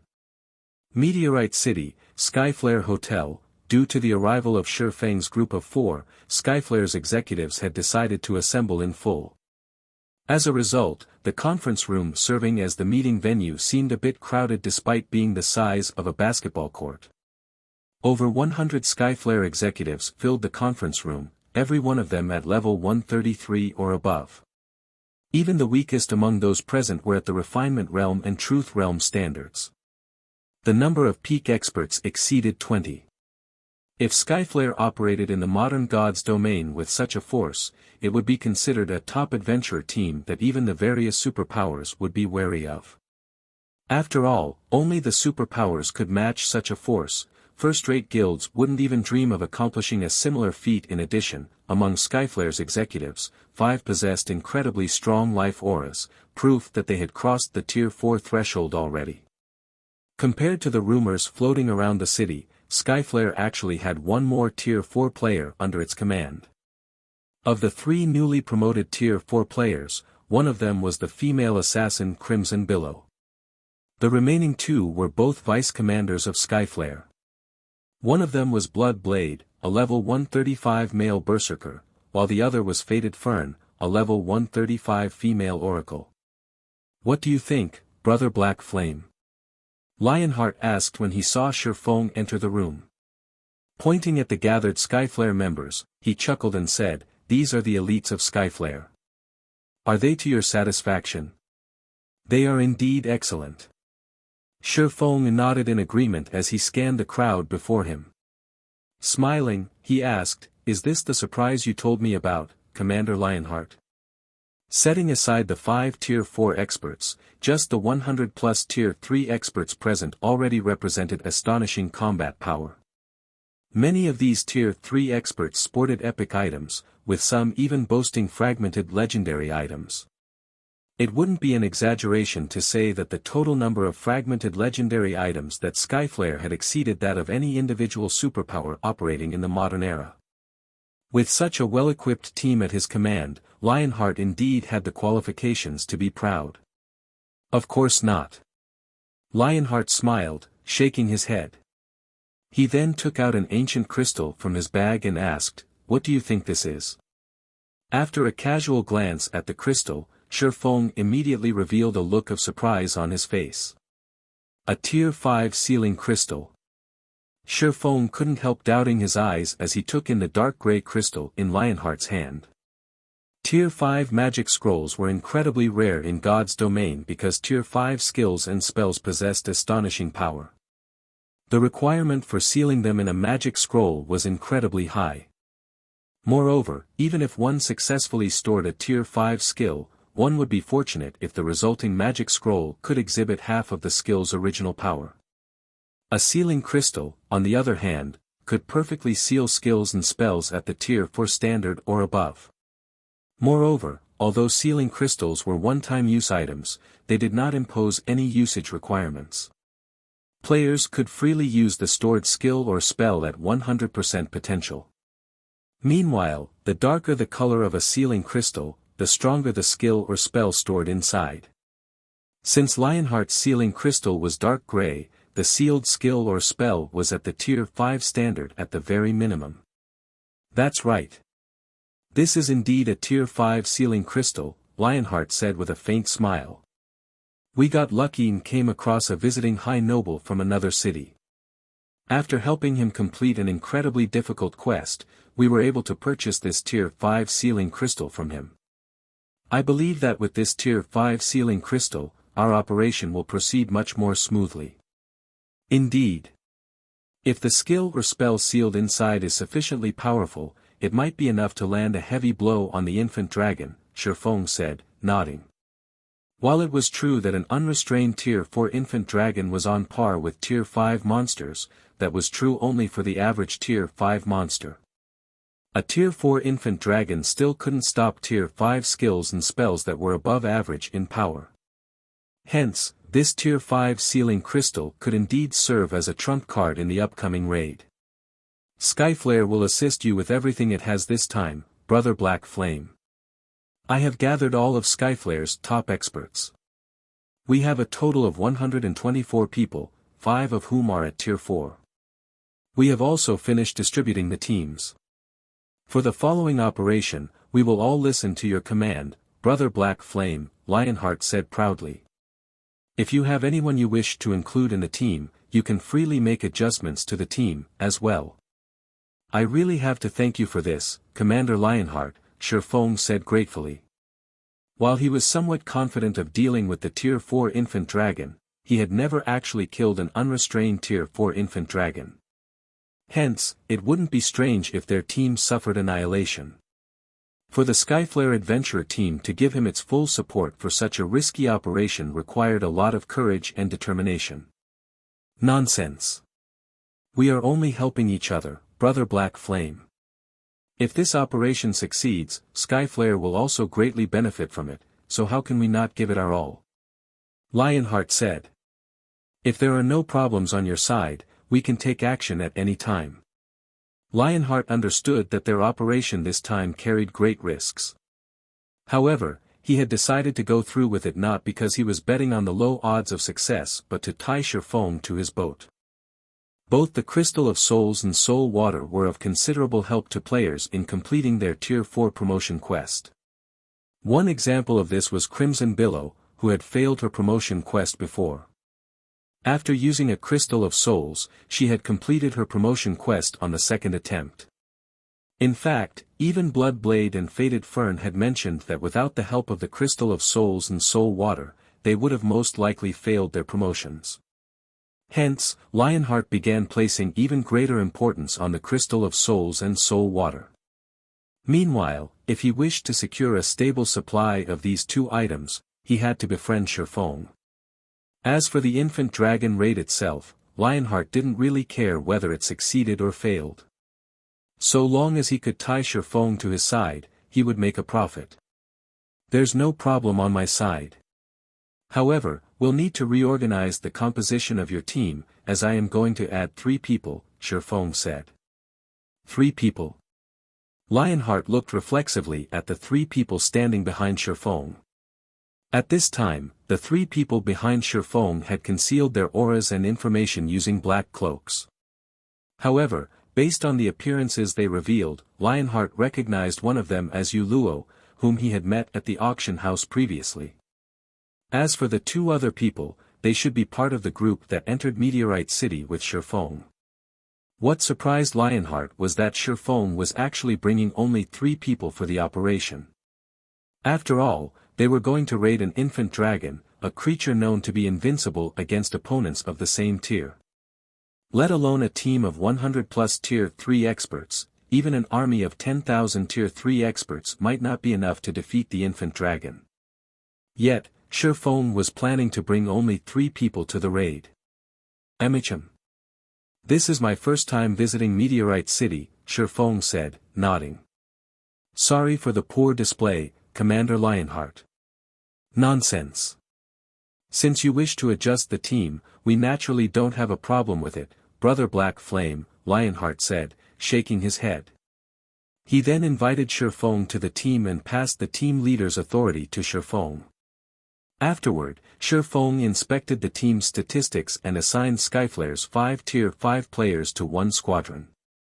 As for the Tier 3 players, he divided them across 6 squadrons, with 1 squadron having 12 healers and the other 5 having none.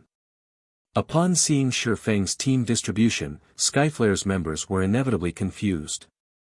If their squadrons did not possess a single healer, what would they do when they got damaged? While healers could heal players belonging to different squadrons, placing all of the team's healers in a separate squadron would definitely lower their healing efficiency. Due to positioning issues, the healers wouldn't be able to react immediately if players from other squadrons received damage. However, what Skyflare's members didn't know was that Feng had never thought about the team's Tier 3 players taking damage and losing HP. After all, if a Tier 3 player got hit by a Tier 4 infant dragon, even if it were just a scratch, the player would die without question. There was no need for a healer at all. Everyone in the healer squadron must prepare at least 20 Master Mana Recovery Potions and 20 Master Steel Potions. If you don't have enough, you can go buy them now. I'll pay for them, Feng said as he looked at the 12 Tier 3 healers. At Feng's words, everyone present gasped. A Master Mana Recovery Potion could not only instantly restore a player's mana to full but also increase a player's mana recovery speed by 150% for 3 minutes. With 20 Master Mana Recovery Potions, a healer could last through a battle involving hundreds of thousands of players. A Master Steel Potion was even more extraordinary. At this stage of the game, it was considered a divine life-saving potion. When players consumed the potion, not only would their defense increase by 300%, but their maximum HP would also increase by 1000%. Although the potion only had a 15-second duration, its cooldown was only 60 seconds. If every healer carried 20 Master Steel Potions with them, they would practically be immortal healers, so long as their potion stock lasted. Oh, I almost forgot. Every healer must also carry at least 5 magic scrolls holding Tier 3 defensive curses. It would be even better if you have a Tier 4 defensive magic scroll, Feng added. This, Lionheart felt a little awkward when he heard Feng's words. Brother Black Flame, I don't think there are even 20 or 30 magic scrolls holding Tier 3 defensive curses. I'm afraid it'll be impossible to supply every healer with 5. Is that so? After giving the matter some thought, Feng said, if that's the case, have everyone bring at least 1. Afterward, Feng spent the next half an hour reorganizing and re-outfitting the team until he was satisfied. This should be enough. Looking at the items the team members carried, Feng nodded and said, next, we can start making our way over to the dragon. Okay. Lionheart revealed a bright smile when he heard Feng's words. He then turned to Wind Chaser and said, Chaser, go make the necessary preparations quickly. Understood. Wind Chaser nodded, aware of Lionheart's intentions. Their purpose in assisting Feng this time wasn't to raid the Tier 4 infant dragon but to rope him to their side, as well as show him the power of the Skyflare adventure team. Preparations? Aren't we setting off right away? Feng asked strangely. Brother Black Flame, you might not be aware of this, but that infant dragon's location is far from Meteorite City. Even if we travel on mounts, it'll take us around 3 days to arrive, Lionheart said. Hence, for the sake of this operation, I contacted the city's high nobles a few days ago to borrow some flying mounts from them. You'll rent flying mounts? Feng was a little surprised. He never thought that Lionheart would help him to such an extent. B/B/B. The Ghostfire Hills where the infant dragon had its lair was indeed distant. Even the shortest route there would require them to cross nearly 30 leveling maps, including some level 140 to level 150 maps along the way. Hence, reaching the infant dragon wouldn't be an easy task. In addition, flying mounts were exceedingly rare in the ancient god's domain, for some reason. They were so rare that no player in Meteorite City had gotten their hands on a flying mount even now. Hence, players who wished to travel across long distances quickly would have to rent flying mounts from the city's high nobles. However, to do so, one would first have to raise their favorability with a high noble to the level of respect. Meanwhile, in Meteorite City, the players eligible to rent a flying mount numbered no more than 10. Moreover, the rental cost was a whopping 5,000 magic crystals per day. Most importantly, players could rent flying mounts only 10 times per month at most. Hence, the city's player forces would normally choose to rent flying mounts only for urgent matters. With so many people participating in the operation this time, Skyflare would have to rent at least 7 flying mounts. In other words, Skyflare would use up 7 of its monthly rental opportunities. That's right. With the flying mounts, we'll need only half a day to reach the Ghostfire Hills, Lionheart said delightedly. Read latest chapters at Wuxia World.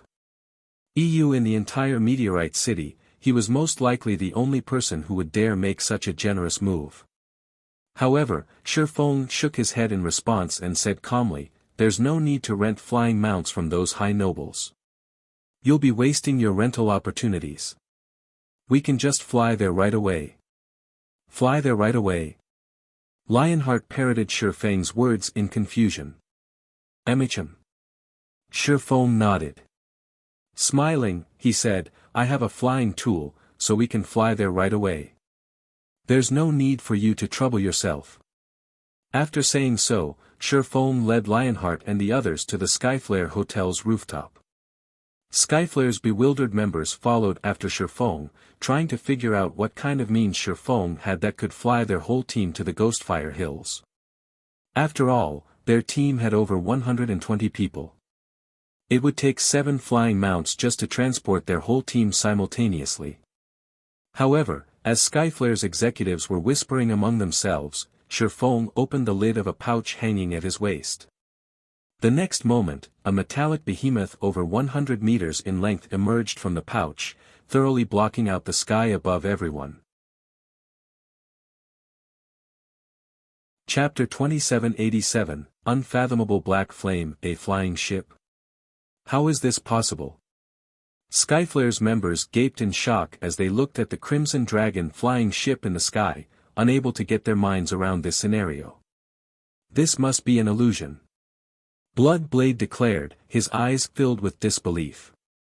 This must be fake. How can a flying ship appear in the hands of a player? In an era where players didn't possess even flying mounts, a flying ship was basically an item of legends. In fact, he had only ever seen flying ships mentioned in books before. Not a single flying ship had ever appeared even in a trade city like Meteorite City. According to rumors, only the Holy City's patrol guards had flying ships, which they would use when they patrolled the human territories of God's domain. Flying ships simply weren't objects players could get their hands on. At this moment, let alone Blood Blade, even Lionheart was stunned when he saw the Crimson Dragon flying ship. As for Crimson Billow and Wind Chaser, after briefly falling into shock, they turned reflexively to look at Feng. Who is this black flame? This question continuously resounded in their minds. They had conducted plenty of investigations into Feng and his entourage. After all, they were planning a long-term partnership with him, so they had to gain some understanding of him. Only, the more they looked into Feng, the more they found him unfathomable. They simply couldn't see through his depths. Initially, they merely assumed Feng was a Tier 4 expert from another NPC city. However, after they saw the effects of the Crystal of Souls and Soul Water he took out, they knew that they were definitely mistaken. After all, none of the neighboring NPC cities offered such items. From then onward, they felt that Feng was someone extraordinary, potentially the executive of a major power from a distant NPC city. Otherwise, he couldn't have casually taken out such precious items. Not to mention, he also possessed incredible strength as an individual. This was one of the reasons their commander, Lionheart, wished to display Skyflare's strength to Feng and rope him to their side. After all, partnering with a major power of such caliber would be of great benefit to the Skyflare adventure team. Now, Feng even brought out a legendary item like the flying ship. They simply couldn't figure out his identity. At this point, the Skyflare adventurer team practically had exclusive ownership of Meteorite City already. Although Skyflare still wasn't comparable to large guilds that occupied several cities, it could already be considered an overlord in God's domain. Even if Skyflare was still inferior to the various top guilds, the distance between them definitely wasn't that massive. When Yu Luo saw the reactions of Skyflare's members, she wasn't particularly surprised. After all, back when Feng first revealed the Crimson Dragon flying ship in the modern God's domain, he had similarly shocked the entire world. Alright, let's head up, Feng said before nonchalantly jumping onto the flying ship. The Crimson Dragon flying ship was an advanced flying ship capable of carrying up to 130 people, just enough to accommodate everyone present. At Feng's words, Skyflare's members promptly snapped out of their daze. They then silently boarded the Crimson Dragon flying ship while doing their best to suppress the excitement and shock in their hearts, afraid of appearing like provincials to Feng's group. Despite their best efforts, their suppressed emotions instantly exploded as soon as they arrived on the flying ship's deck. After all, the feeling of overlooking Meteorite City while standing aboard the Crimson Dragon flying ship was simply wonderful. Just the fact that the Crimson Dragon flying ship was parked in the air above Meteorite City instantly made it the most eye-catching existence in the city. At this time, players and NPCs on the streets were gazing at the flying ship, their eyes wide with shock and envy. They also held heated discussions, curious about why a flying ship would appear above the Skyflare Hotel all of a sudden. The players, in particular, went into an uproar when they saw Skyflare's members aboard the flying ship. However, before Meteorite City's players could come to any conclusions, the Crimson Dragon flying ship began gradually ascending into the sky. Afterward, it transformed into a streak of light and vanished from Meteorite City, even faster than the flying mounts available for rent. How fast? At this speed, we can probably reach the Ghostfire Hills in around a dozen hours, Lionheart exclaimed. He was astonished to see Meteorite City rapidly shrinking behind him. He had ridden flying mounts before. However, compared to the Crimson Dragon flying ship, those flying mounts were significantly slower. The Crimson Dragon flying ship is still alright in terms of speed, Feng said calmly. However, while it is indeed slightly faster than common flying mounts, it is still much slower than Tier 3 advanced extraordinary flying mounts. In terms of destructive power, though, it is comparable to Tier 4 advanced extraordinary flying mounts. Although Feng had spoken very calmly, Lionheart and the others paid close attention to his every word, afraid that they would miss out on even the tiniest bit of information. Brother Black Flame, you must have spent a lot of magic crystals to secure this Crimson Dragon flying ship, right? Lionheart asked after giving the matter some thought. The flying ship he was standing on was simply too cool. From Feng's description of it, it was basically a tyrant of the skies. Anyone who said they weren't interested in the Crimson Dragon flying ship would be lying. Quite a lot. Even now, my guild has only managed to produce 9, Feng said, nodding. B greater than M/B. Most of the materials the Crimson Dragon flying ship needed were relatively common. However, it was a different story for the Titan's silver and magic elven stones required, especially the magic elven stones. Despite having bought out all of the magic elven stones on the market, Zero Wing had managed to construct only 9 Crimson Dragon flying ships until now. 9. Lionheart nearly failed to close his mouth. In his opinion, a guild would be plenty amazing to be able to procure even one of such sky tyrants. Yet, Feng's guild had 9. Are you interested in the Crimson Dragon flying ship, Commander Lionheart? Feng couldn't help chuckling at Lionheart's astonished expression. I would be lying if I said I wasn't interested in such a treasure. While scanning the flying ship's deck, Lionheart said enviously, if Skyflare could have a flying ship like this, let alone occupying multiple NPC main cities, even going up against the top guilds wouldn't be a problem. The Crimson Dragon flying ship's combat power might not be a big deal for Skyflare now that the adventurer team had 5 Tier 4 players, but the flying ship's carrying capacity and speed were simply astonishing. With this flying ship, Skyflare's teams would no longer have a problem leveling up. They could travel to anywhere they wished. Skyflare could even use the flying ship to ferry resources between cities and earn a ton of magic crystals. Read latest chapters at Wuxia World. It wouldn't be an exaggeration to say that the existence of just one flying ship could allow Skyflare to undergo a qualitative transformation. Skyflare's executives nodded in agreement with Lionheart's words. It would be wonderful if their adventurer team could get their hands on a treasure like the Crimson Dragon flying ship. In fact, even if Skyflare gained an additional dozen or so Tier 4 players, the value these Tier 4 players could bring wouldn't even be close to what one flying ship could bring. A faint smile appeared on Feng's face as he said, Commander Lionheart, since you are so interested in the Crimson Dragon flying ship, I can sell one to the Skyflare adventurer team. The instant Feng finished speaking, every one of Skyflare's members turned to him involuntarily. Feng's words were a siren song, they couldn't help getting ensnared. Lionheart's breathing also quickened at Feng's words as he sought confirmation. Brother Black Flame, is what you said true? Of course, but it won't be cheap, Feng said, nodding. In reality, part of the reason he had taken the Crimson Dragon flying ship out was to display it to Skyflare's members and lure the adventurer team into buying it. As soon as Feng finished speaking, Lionheart answered with no hesitation whatsoever. Brother Black Flame, please state your price.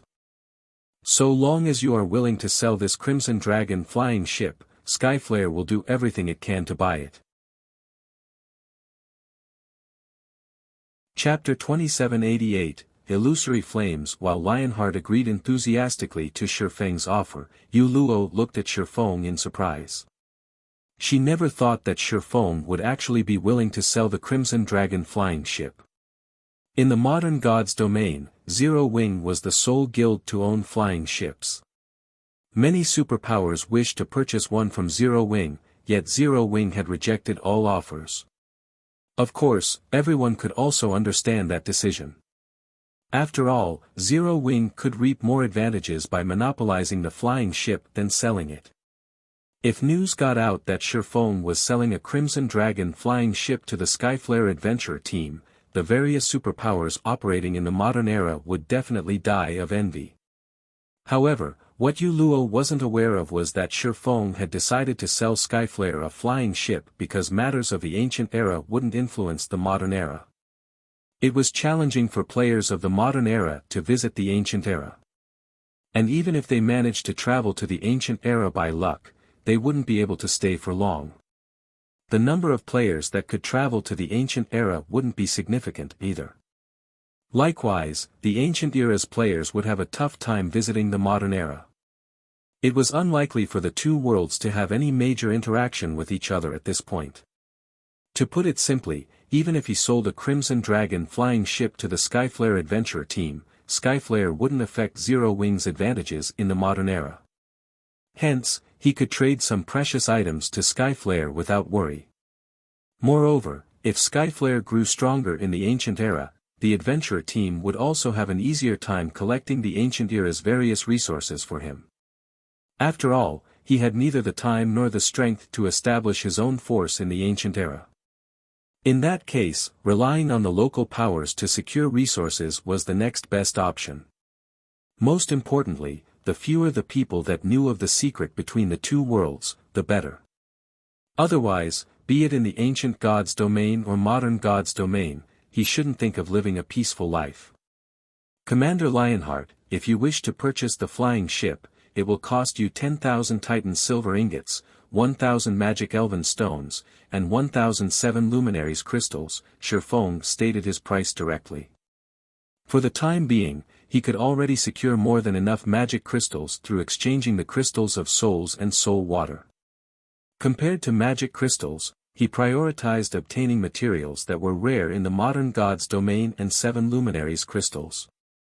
BSE rare/beta. Moreover, trying to obtain these rare materials with the crystal of souls and soul water would be difficult since crystals of souls and soul water were non-essentials.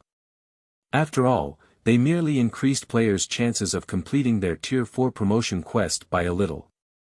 More precisely, the crystal of souls and soul water merely helped players complete their Tier 4 promotion quests ahead of time. In the case of players who never had a chance to complete their Tier 4 promotion quest to begin with, the items would be useless. This point was something anyone who had used the two items would know. Hence, while the various powers could accept using magic crystals, which were abundant, to exchange for crystals of souls and soul water, they would think twice if the requested currency was a strategic or rare material.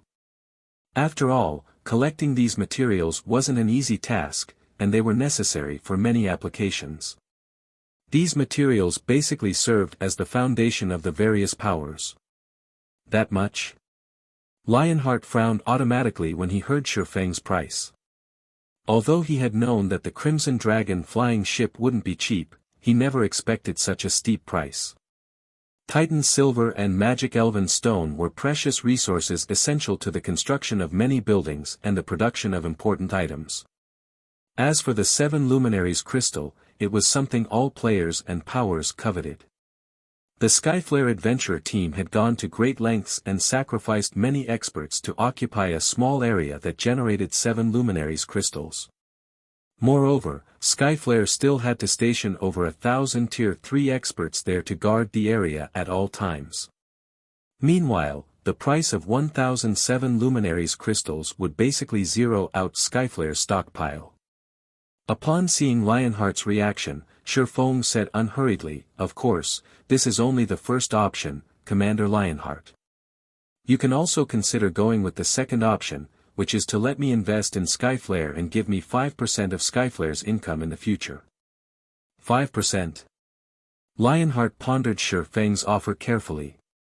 Honestly speaking, 5% of the current Skyflare adventure team's income wasn't a significant amount. However, the story would change when Skyflare grew stronger. In the long run, the income Skyflare lost would definitely far exceed the price of Feng's first offer. "Commander, my suggestion is to go with the first option," Wind Chaser whispered as he looked at Lionheart agonizing over Feng's offer. "Although we'll be broke for some time after buying the flying ship, Skyflare's value will far exceed those resources in the future. Now that Skyflare already had 5 Tier 4 players, its future was promising.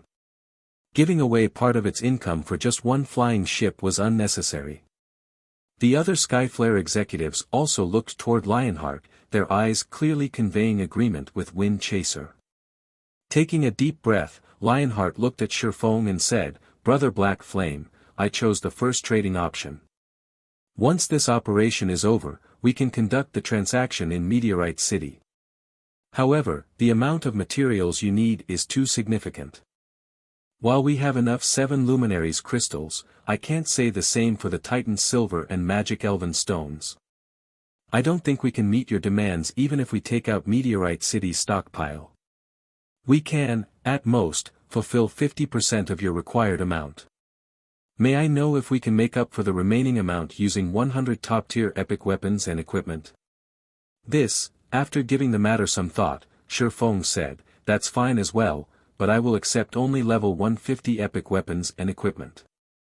In Meteorite City, the total value of 5,000 Titan silver ingots and 500 magic elven stones was equivalent to 80 top-tier epic weapons and equipment, at most. Moreover, acquiring so many top-tier epic weapons and equipment wouldn't necessarily be possible. After all, while many NPC merchants in the ancient gods' domain sold epic weapons and equipment, there was still a limit. This was especially true for top-tier epic weapons and equipment. Their rarity in the ancient era was not the slightest bit lower than in the modern era. Often, acquiring these items meant raiding mythic bosses and even superior mythic bosses. Bosses of such caliber were incredibly limited, and one would be fortunate to find even 20 of such bosses within Meteorite City's vicinity each week. Moreover, even if Skyflare now had many Tier 4 experts, raiding superior mythic bosses still carried great risks. Lionheart's offer of 100 top-tier epic weapons and equipment to make up for the difference was definitely favorable for Feng. Feng understood Lionheart's reason for doing so. In fact, if he were in Lionheart's shoes, he would go with such an option too. After all, the risks that came with giving away Skyflare's shares were massive. However, Feng didn't really mind Lionheart's choice either, since his initial goal was to obtain a large amount of Titan silver, magic elven stones, and 7 luminaries crystals. The second option wasn't actually a good option for him. After all, the number of times he could enter the ancient god's domain was limited. For Zero Wing, which was currently in dire need of resources, such a long-term investment wasn't desirable. This outcome was undoubtedly the best for Feng. Moreover, exchanging half of the required Titan silver and magic elven stones into top-tier epic weapons and equipment was also a good deal for him. After all, the current Zero Wing hardly had any level 150 epic weapons and equipment.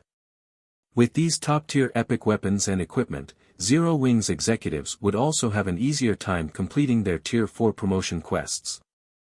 That won't be a problem. Lionheart nodded. Simultaneously, he revealed a bitter smile. For the sake of purchasing one Crimson Dragon flying ship, he had basically emptied out Skyflare's coffers. After this transaction, Skyflare would severely lack for not only magic crystals and various strategic resources but also weapons and equipment. However, despite knowing this, all of Skyflare's executives revealed ecstatic expressions on their faces. They also continuously admired and inspected the Crimson Dragon flying ship. It was as if they could already imagine the beautiful future that awaited Skyflare once they obtained the flying ship. The Crimson Dragon flying ship flew for a dozen hours or so. After passing through numerous large maps, it finally arrived at a dusky land. Despite flames burning everywhere, this land was heavily forested. As soon as everyone entered this map, they immediately felt their stamina and concentration depleting. In response, Crimson Billow drank a fire resistance potion. However, she still sensed her stamina and concentration decreasing gradually and couldn't help feeling a little surprised. Fire resistance has no effect on the flames here. At this rate, I'm afraid we'll run out of stamina and die if we stay here for more than a dozen hours. Normally, an increase in a person's fire resistance would allow them to counter all debuffs from fire. However, her increased fire resistance was actually useless here. This situation was simply unprecedented. B greater than E/B. It seems that we'll have to move quickly. While sensing the changes in his own body, Wind Chaser said, otherwise, we'll probably be annihilated before we can kill that Tier 4 infant dragon. Nodding, Feng promptly commanded, all Tier 3s will remain on the flying ship, while Tier 4s spread out and search for the infant dragon. Once you locate the infant dragon, report back immediately. As soon as Feng finished speaking, Skyflare's 5 Tier 4 players promptly floated up, ready to start looking for the Tier 4 infant dragon. Meanwhile, Lifeless Thorn, Solitary 9, and Luo, who had been concealing their auras with their black cloaks all this time, also gradually rose into the air, the sight attracting the attention of Skyflare's executives. They're Tier 4s too. Crimson Billow was shocked as she looked at Lifeless Thorn's group of 3. Although Feng had already surprised her plenty of times, she still found it astonishing that the 3 players who had tagged along with Feng were also Tier 4 players. After all, Tier 4 players were still rare in the entire God's domain. On average, a main city would only have 1 or 2 Tier 4 players. Yet, it was revealed that not only Feng but even the people following him were Tier 4 players. Read latest chapters at Wuxia World. Since when were Tier 4 players as common as cabbages? It seems Black Flame has far more secrets than we think. Fortunately, we chose to partner with him. I really don't want to imagine what would have happened had we chosen to make an enemy out of him, Wind Chaser said, smiling bitterly. Luo aside, Lifeless Thorn and Solitary 9 were part of the group that entered Meteorite City with Feng. Now that 3 out of the group of 5 were confirmed to be Tier 4 players, it wouldn't be strange that the other 2 players were hidden Tier 4s as well. To think that we were actually planning to use force if negotiations failed. In retrospect, Wind Chaser found their thoughts laughable. Subsequently, after Feng's group of 9 searched for about half an hour, Crimson Billow's voice suddenly appeared in the team chat. I found the infant dragon. It's resting inside a cave in the southwest valley. Chapter 2789, Dragon's Might in a cave on the southwestern side of the Ghostfire Hills. After Crimson Billow sent the infant dragon's coordinates, Feng had quickly gathered everyone. Now, all 128 members of the team were sneaking deeper into the cave. The flames seemed to be getting stronger and stronger, Luo said worriedly when she sensed her stamina and concentration depleting at a quicker rate. Moreover, the burning sensation is also growing stronger, the deeper we go. At this rate, I'm afraid the burning sensation will grow so strong that we won't be able to focus during the battle. Indeed.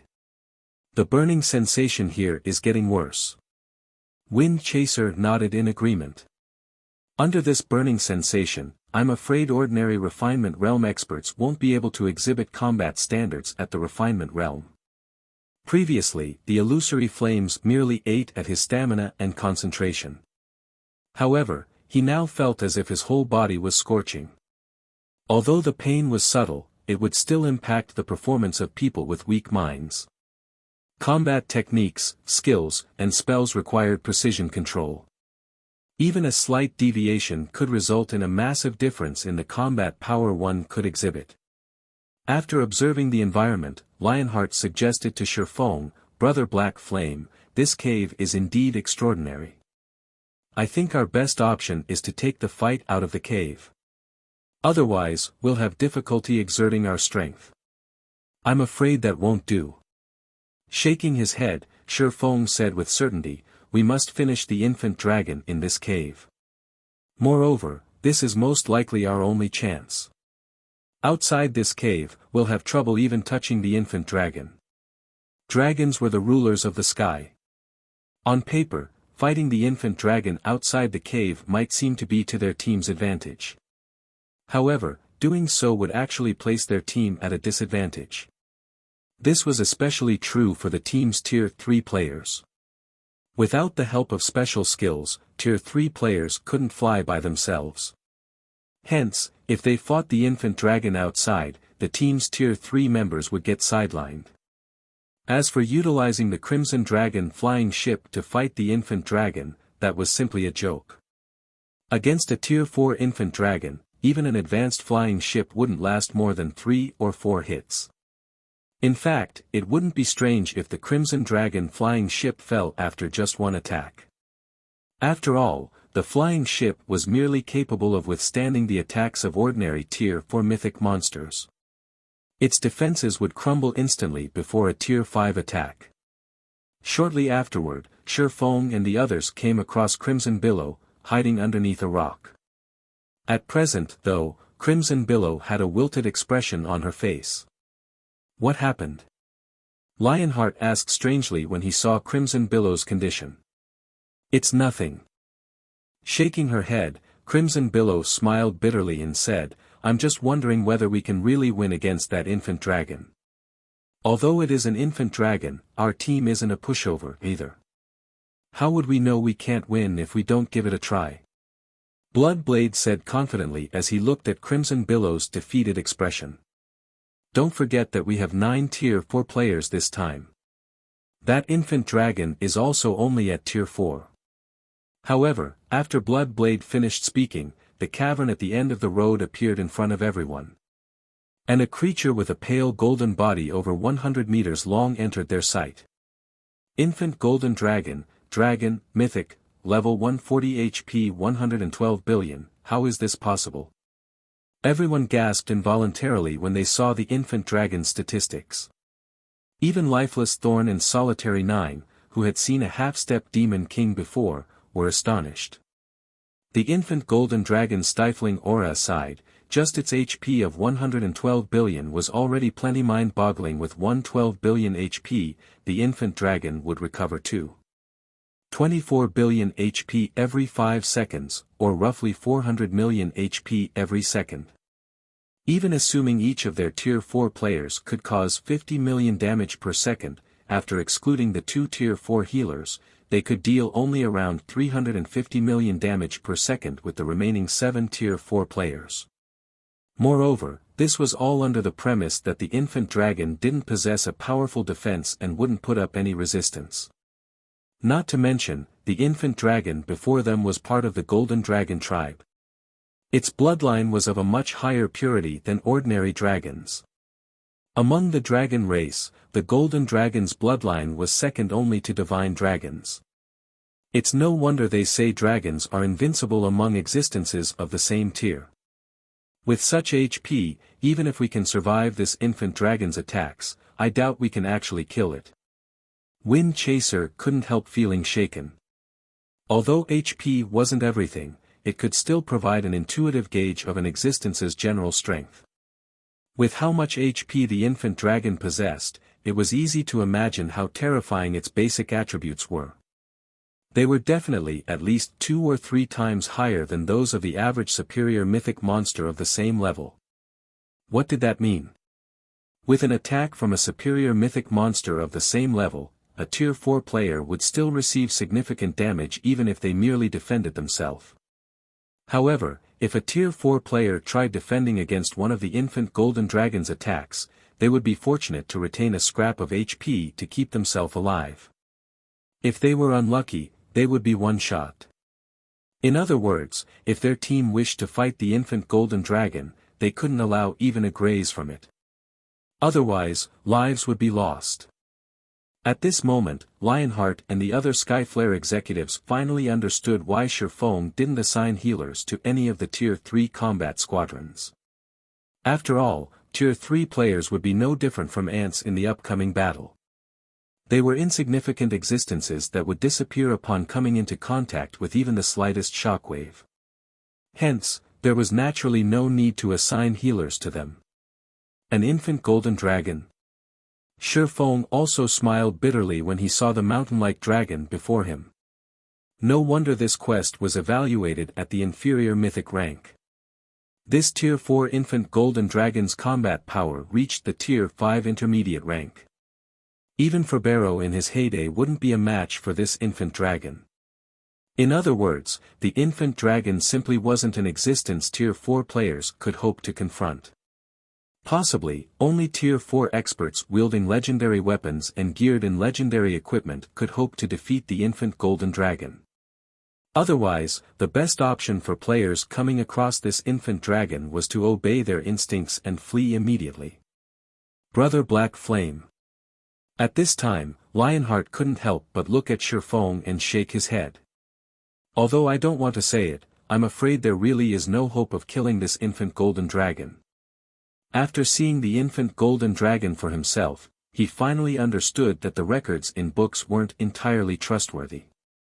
After all, the infant dragon before him was many times more terrifying than what was described in the library books he read. It simply wasn't an existence Tier 4 players could hope to fight. At the very least, it is absolutely impossible for their present selves. Most likely, only Tier 4 NPCs would have a glimmer of hope. No, that's not necessarily true, Feng said, shaking his head. A hint of determination appearing in his eyes, he continued, we're not exactly out of options. It's just that we'll need to gamble. Killing this Tier 4 infant golden dragon was imperative. However, it wasn't just for the sake of completing his inferior mythic quest, but because he couldn't continue staying in the ancient god's domain. After all, his initial goal in visiting the Earthfall's secret land was simply to acquire the necessary resources for constructing the small mobile fortress. Now that he had achieved his goal, he couldn't remain here, as there were still many things he needed to attend to in the modern god's domain. Meanwhile, killing the infant dragon before him was his best chance to attract the world's attention and get the world to banish him from the ancient god's domain. Gamble? Lionheart was slightly surprised by Feng's words. He simply couldn't see how they could possibly defeat the infant dragon before them. I will start chanting an incantation in a moment, and it will most likely cause quite a commotion. So, I will need you to erect a magic barrier now to prevent the infant dragon from noticing it, Feng said, taking a deep breath. As for the subsequent battle, I will need you, Commander Lionheart, to act as support. Both you Luo and Fated Fern will be tasked with healing you. 9. You'll protect the healer squadron. As for the healer squadron, use everything you have to heal my summoned creature. Do not stop for even a moment. Summoned creature. Lionheart and the others were confused by Feng's words. They found it hard to imagine that any summoned creature could stop the infant golden dragon for even a moment. Despite their doubts, everyone still obeyed Feng's commands. The next moment, over 100 people each took out a magic array scroll from their bags and instantly erected a barrier to isolate the tunnel from the cavern. With this magic barrier present, the infant golden dragon wouldn't detect anything they did inside the barrier even if it was awake right now. Brother Black Flame, everything is ready. You can begin whenever you want. Lionheart said. Looking at the advanced magic array, he couldn't help feeling a little heartache. However, to avoid disturbing the infant golden dragon, they had no choice but to use it. Meanwhile, after Feng personally verified that everything was set up correctly, he took out the Bible of Darkness and began chanting an incantation. Originally, he had not planned to use the Bible of Darkness. After all, the cost of using it at Tier 4 was far too great. He estimated that after a few more uses, his soul would get devoured by the power of darkness. However, if he wished to slay the infant golden dragon now, he could only take the risk. Immediately after Feng began chanting, the mana inside the barrier gave off a bone-chilling sensation, the complete opposite of the burning sensation it gave off previously. Before anyone could react to the change, the barrier's interior suddenly went dark. Everyone could feel endless loneliness, coldness, and despair coming from the darkness around them. Standing in this dark environment didn't feel the slightest bit better than standing in the infant dragon's presence. As Feng continued incanting, the infant golden dragon slumbering outside the barrier suddenly opened its eyes as if startled awake. Its massive eyes then looked directly at the barrier-enveloped tunnel vigilantly. How is this possible? Fated Fern, who was hosting the magic barrier, was stunned by this development. The advanced magic array they used, Spatial Wall, could thoroughly isolate an area from the outside world. Even if a large explosion went off inside the barrier, nobody in the outside world should be able to notice it. Read latest chapters at Wuxia World. Nonetheless, the infant dragon had clearly noticed them. What a despicable dark energy. Looking at the empty tunnel before it, the infant golden dragon bellowed, "It seems you humans have fallen as well. To think you would actually come seeking death together with a demon." The infant dragon's bellow instantly extinguished the advanced magic barrier like a storm blowing out a candle. Simultaneously, the figures of Feng and the others appeared before the infant dragon. "Brother Black Flame." Seeing that the infant dragon had already stood up, Lionheart raised his shield anxiously. He then sent a sidelong glance at Feng and asked, "Are you still not done?" The power of the dragon before them far exceeded his expectations. Normally, even mythic monsters couldn't destroy the spatial wall so easily, yet the infant dragon had accomplished this feat with just one roar. He simply didn't dare imagine how powerful an actual attack from the infant dragon would be. "I'm done. I made it just in time," Feng said, a smile appearing on his pale face. As soon as Feng finished speaking, a dark void appeared in the cavern's ceiling. A stone door even larger than the infant golden dragon then fell out of this void. Before the players and infant dragon could react to this turn of events, the stone door gradually opened. Chapter 2790, Heaven-defying battle. The demon gate inside the cavern opened. However, when the door was only partly open, a cold voice suddenly came from beyond it. Feng's group and the awakened infant golden dragon shuddered involuntarily upon hearing this voice. A little golden lizard and a heaven-blessed individual. "Wait, no, you're not an existence of this world." "Interesting." "How interesting." "Oh. The Bible of Darkness is actually damaged." "Wonderful. This is truly wonderful." The demonic words that came out of the door echoed in everyone's mind. Although the voice spoke in a calm tone, the aura escaping the door paralyzed everyone momentarily. The infant golden dragon glared at the door in fear. A Tier 5 Demon King. Feng was astonished when he sensed the frightening aura from the demon gate. According to his expectations, he would already be fortunate if he could summon even a demon prince. After all, the Bible of Darkness had yet to reach its perfect state. However, the existence behind the demon gate was undoubtedly much stronger than a demon prince. In fact, none of the Tier 5 existences he had come across thus far had exuded such a powerful aura. "This book isn't suitable for a little guy like you. Give it to me. Only if it is in my hands can I truly descend onto this land." At the Demon King's words, Feng suddenly sensed his control over the Bible of Darkness waning, and the Bible actually started flying toward the demon gate. Seeing this, Feng couldn't help being shocked. He never thought that a demon could resist and manipulate the Bible of Darkness's power.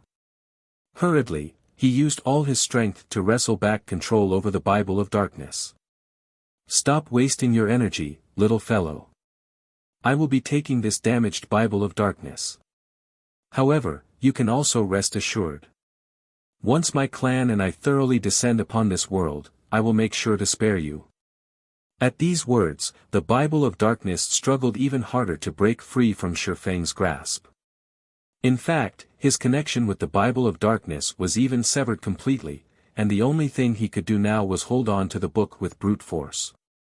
"Despicable human, you actually dared summon that thing here," the infant golden dragon bellowed. Evidently, it had figured out the identity of the existence beyond the demon gate. "I will not let you succeed. Die." After letting out a roar, the infant dragon suddenly widened its mouth. Immediately afterward, a threefold magic array took shape before it. "Not good. It's using dragon breath. Everyone, dodge quickly." Feng shouted, surprised by the infant dragon's actions. A Tier 4 dragon breath would undoubtedly carry power at the Tier 5 intermediate rank standard. Let alone Tier 3 players, even Tier 4 players would die if they faced it. The only way they could survive this attack was to dodge it. However, the infant golden dragon was simply too fast. Before anyone could react, the threefold magic array had already taken shape. The next moment, a destructive energy ball shot out of the infant dragon's mouth, the energy ball's speed and size making it impossible for anyone to avoid in time. Everyone could only watch as the dragon breath approached them. "It's over," Lionheart reflexively closed his eyes when he saw the approaching dragon breath that destroyed everything in its path. As for everyone else, they also revealed looks of despair and bitter smiles. Previously, they thought that they still stood a chance against the infant golden dragon, albeit a small chance. However, after seeing the destructive power the dragon breath carried, they realized that any form of resistance would be meaningless. The only thing they could do was wait for death. However, just when the dragon breath was about to reach Feng and the others, that cold voice came from the half-open demon gate again. "A little lizard thinks it can stop my descent." An illusory hand suddenly appeared out of thin air before Feng's team and caught the approaching energy ball. The giant hand then squeezed the energy ball, shattering it into countless dispersing particles of light. How is this possible? Everyone was thunderstruck by this scene. The dragon breath that carried such devastating power had actually been stopped so easily. They couldn't even begin to imagine how powerful the demon behind the demon gate was. However, despite this sudden turn of events, Feng's complexion did not improve. On the contrary, it even turned gloomier instead. Despite being only halfway summoned, the summoned Demon King could already exert enough strength to block a Tier 4 dragon breath casually. The Demon King's strength was definitely at the Tier 5 peak rank. This meant that the existence beyond the Demon Gate wasn't just an ordinary Tier 5 Demon King. It was a Tier 5 Great Demon King. If Feng allowed a Great Demon King to descend onto God's domain, even if it was the ancient God's domain, it would still spell disaster for the entire continent. Bia however, before Feng and the others could recover from their surprise, the infant golden dragon suddenly appeared above them. At this time, golden runes covered its body, and the aura it exuded was significantly stronger than before.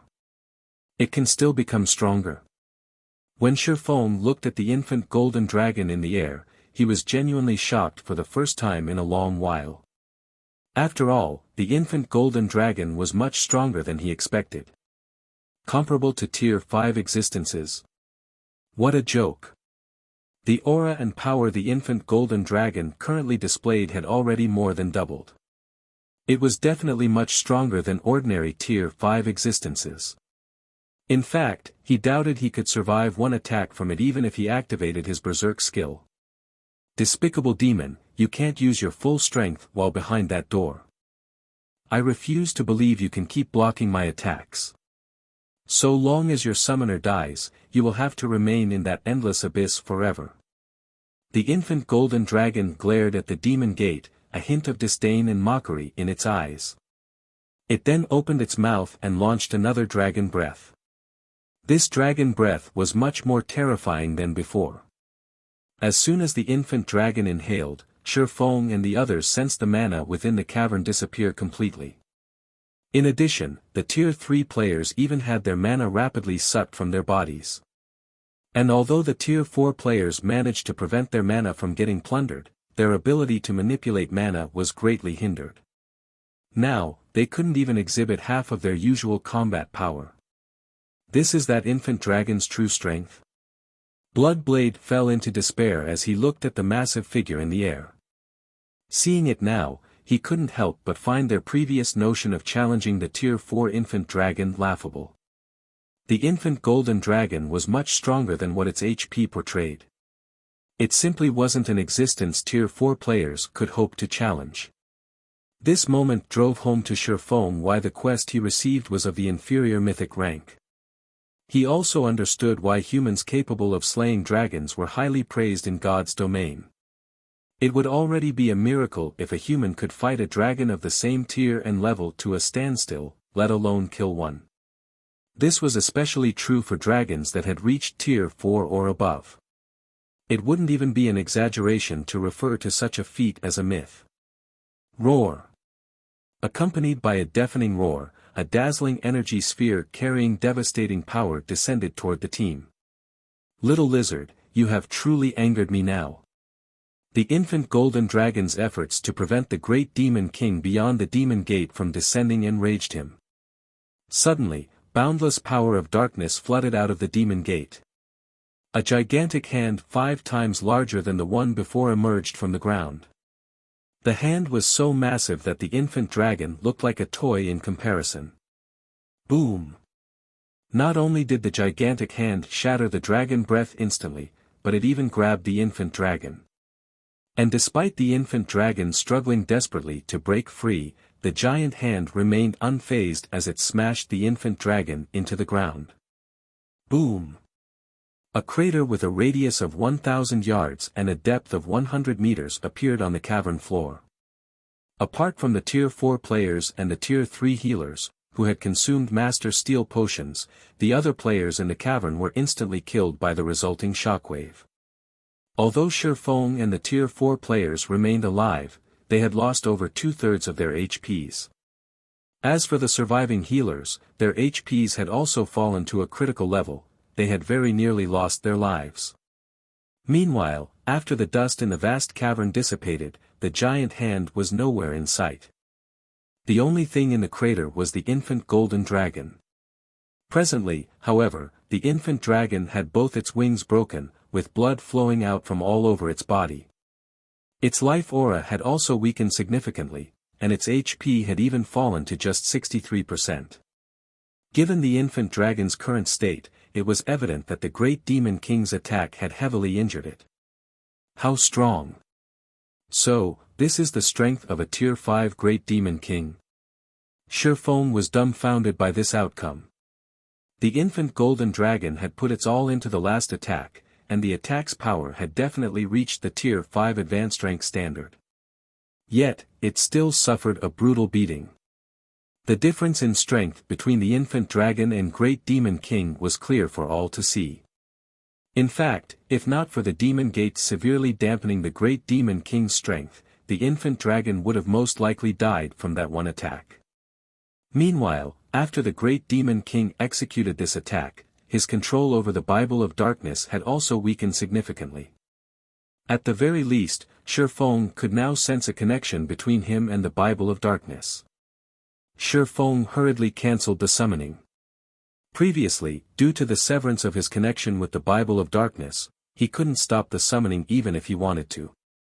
However, now that he had recovered a small portion of control over the Bible of Darkness, he could cancel the summoning.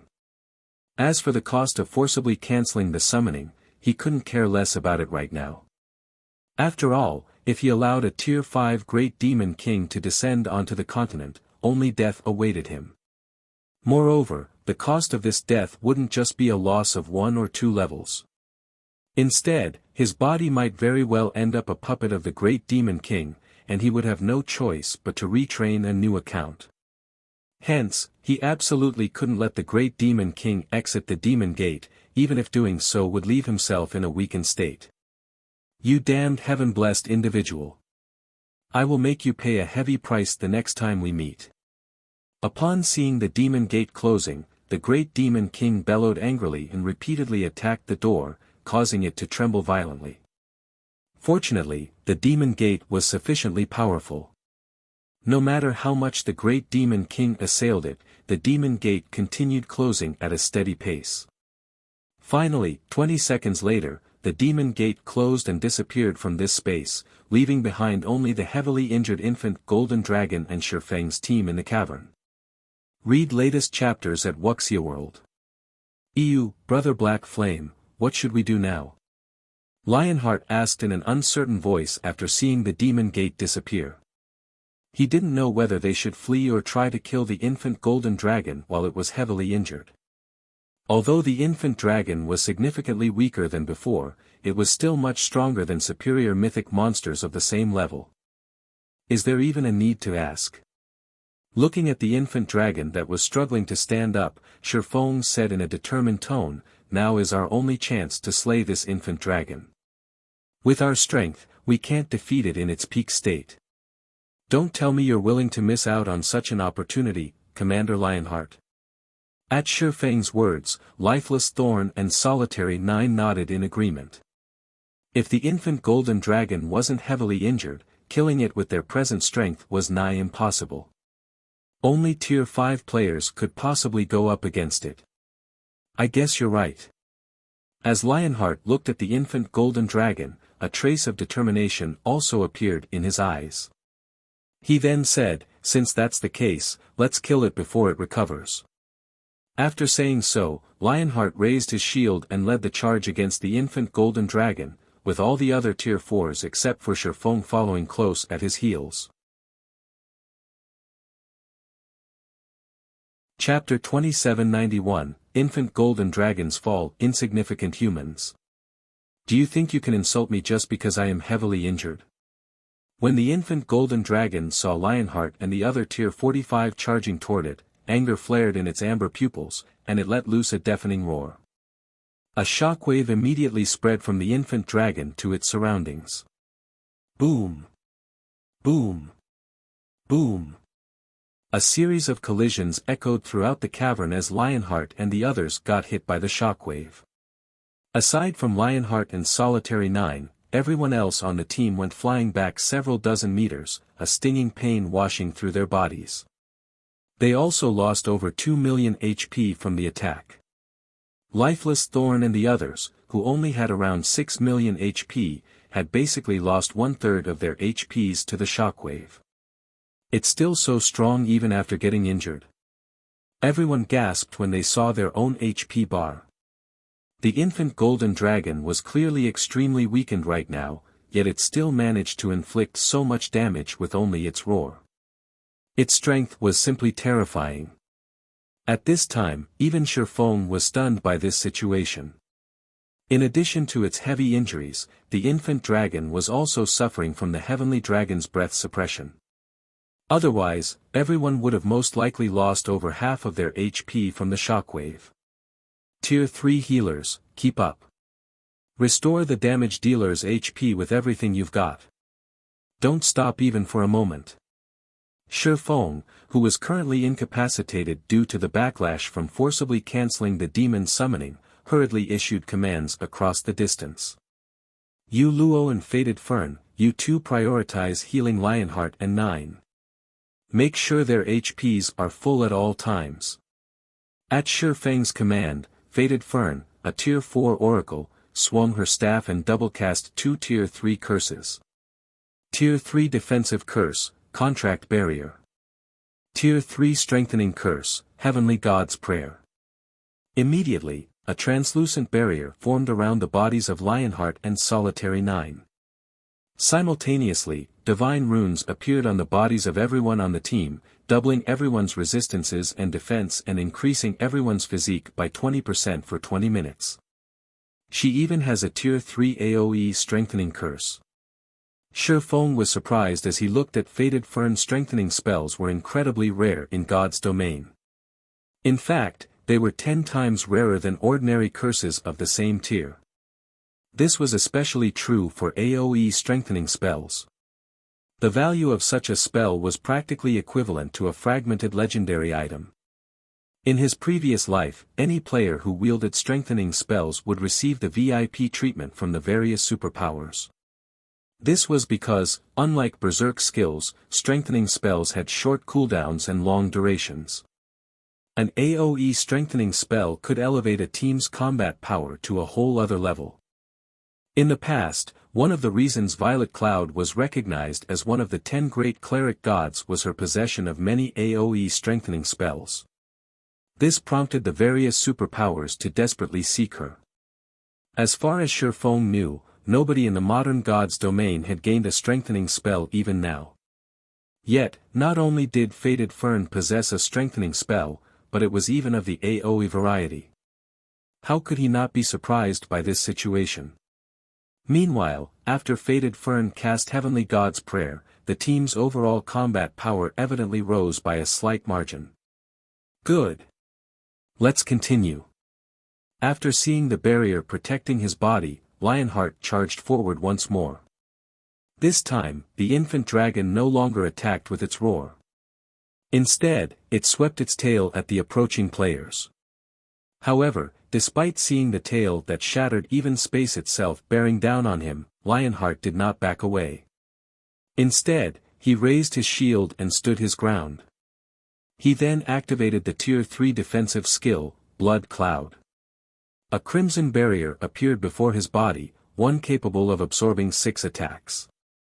Although the barrier could fully nullify only attacks at the Tier 4 standard and below, it could still diminish the damage of Tier 5 attacks. Boom! The blood cloud instantly exploded upon coming into contact with the infant dragon's tail. However, thanks to the blood cloud dampening the blow, Lionheart only stumbled 2 steps backward and lost a little over 6 million HP.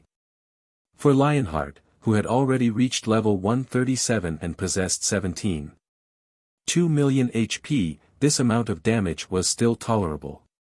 Upon seeing that Lionheart could take on the infant dragon's attacks, everyone else on the team breathed out a sigh of relief and began assaulting the infant dragon. Blood Blade used his Tier 4 legacy skill Storm Dance.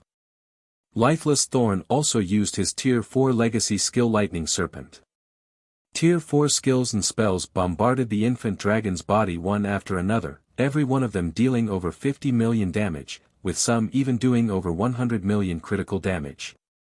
However, compared to the infant dragon's remaining 60 billion HP, this amount of damage appeared minuscule. Is the damage still not enough? Feng frowned when he saw the result of the frenzied barrage.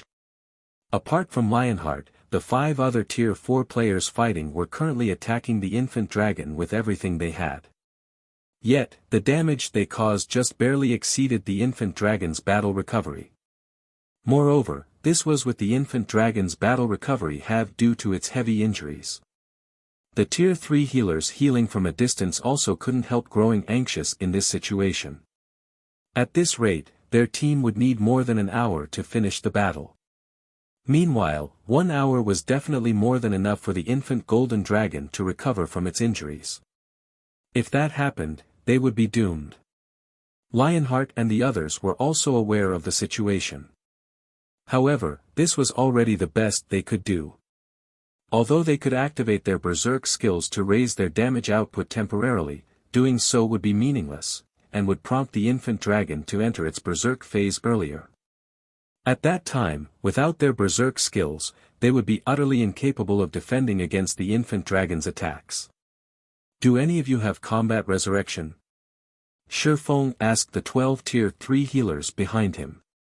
In the ancient god's domain, ordinary resurrection methods couldn't resurrect players on the spot. One special type of resurrection method could. However, the player resurrected through this method would suffer a higher death penalty. I do. 8 of the Tier 3 healers responded to Feng's question. Good. Go and resurrect the 8 players with the highest strength. Feng breathed out a sigh of relief when he saw how many responses he received. The next moment, the 8 healers with combat resurrection resurrected 8 of Skyflare's fallen members. Take these spears and divide them among yourselves. After looking at the 8 resurrected players, Feng took out the 600+ thunder spears stored in his bag. Drink a master strength potion and activate your berserk skills. Afterward, use everything you have to throw these spears at the infant dragon. It's best if you can use up all these spears before your berserk skills run out. Don't hold back. Yes, sir. The 8 players nodded, fully understanding Feng's intentions. As Tier 3 melee players, they couldn't even be considered cannon fodder in front of the Tier 4 infant dragon. After all, if they tried moving up close to the dragon, they would instantly die to any random roar. The only way they could contribute to the raid was by relying on external items. Only then would they have a chance of dealing damage to the infant dragon. The 8 players consumed the master strength potions they had prepared beforehand, which increased their strength attribute by 70% for 3 minutes. They then activated their respective berserk skills, further improving their basic attributes. In terms of strength, the 8 of them could already rival mythic monsters of the same level. After seeing the infant dragon swing its tail, exposing its back, Feng ordered, attack. Aim at the dragon's injuries or the reverse scale on its back. At Feng's command, the 8 melee players promptly threw the thunder spears they held with all their might. Whoosh! Whoosh! Whoosh! The next moment, 8 lightning arcs cut through space and landed on the infant dragon's injuries and reverse scale. Roar! The infant dragon roared in pain at the attacks. Simultaneously, damages exceeding 50 million appeared above its head one after another. There was even one critical hit that dealt over 130 million damage. The 8 melee players' attacks were not the slightest bit weaker than those of Lifeless Thorn and the other Tier 4 combatants, only the frequency of their attacks was slightly inferior. Good. Next volley. Seeing that the attacks were highly effective, Feng promptly called for another attack. In response, the 8 melee players each took out another thunder spear and hurled the weapons at the infant dragon. When the attacks connected, the infant dragon's HP bar finally shrank, albeit slightly. As expected of the commander. We have a chance now. Solitary 9 couldn't help growing excited when he saw the rate of the infant dragon's HP decrease accelerating. Crimson Billow, who was frantically attacking the infant dragon, looked toward Feng in surprise despite herself. He still has a trump card. She never thought that Feng could actually add 8 more Tier 4 combatants to the fight. Now, with their damage output, killing the infant dragon within a short period was entirely possible. The infant golden dragon's HP continuously decreased over time. 60%. 40%. 30%. The speed at which the infant dragon lost HP was nothing like before. Only, in exchange for this boost in DPS, the supply of thunder spears declined rapidly.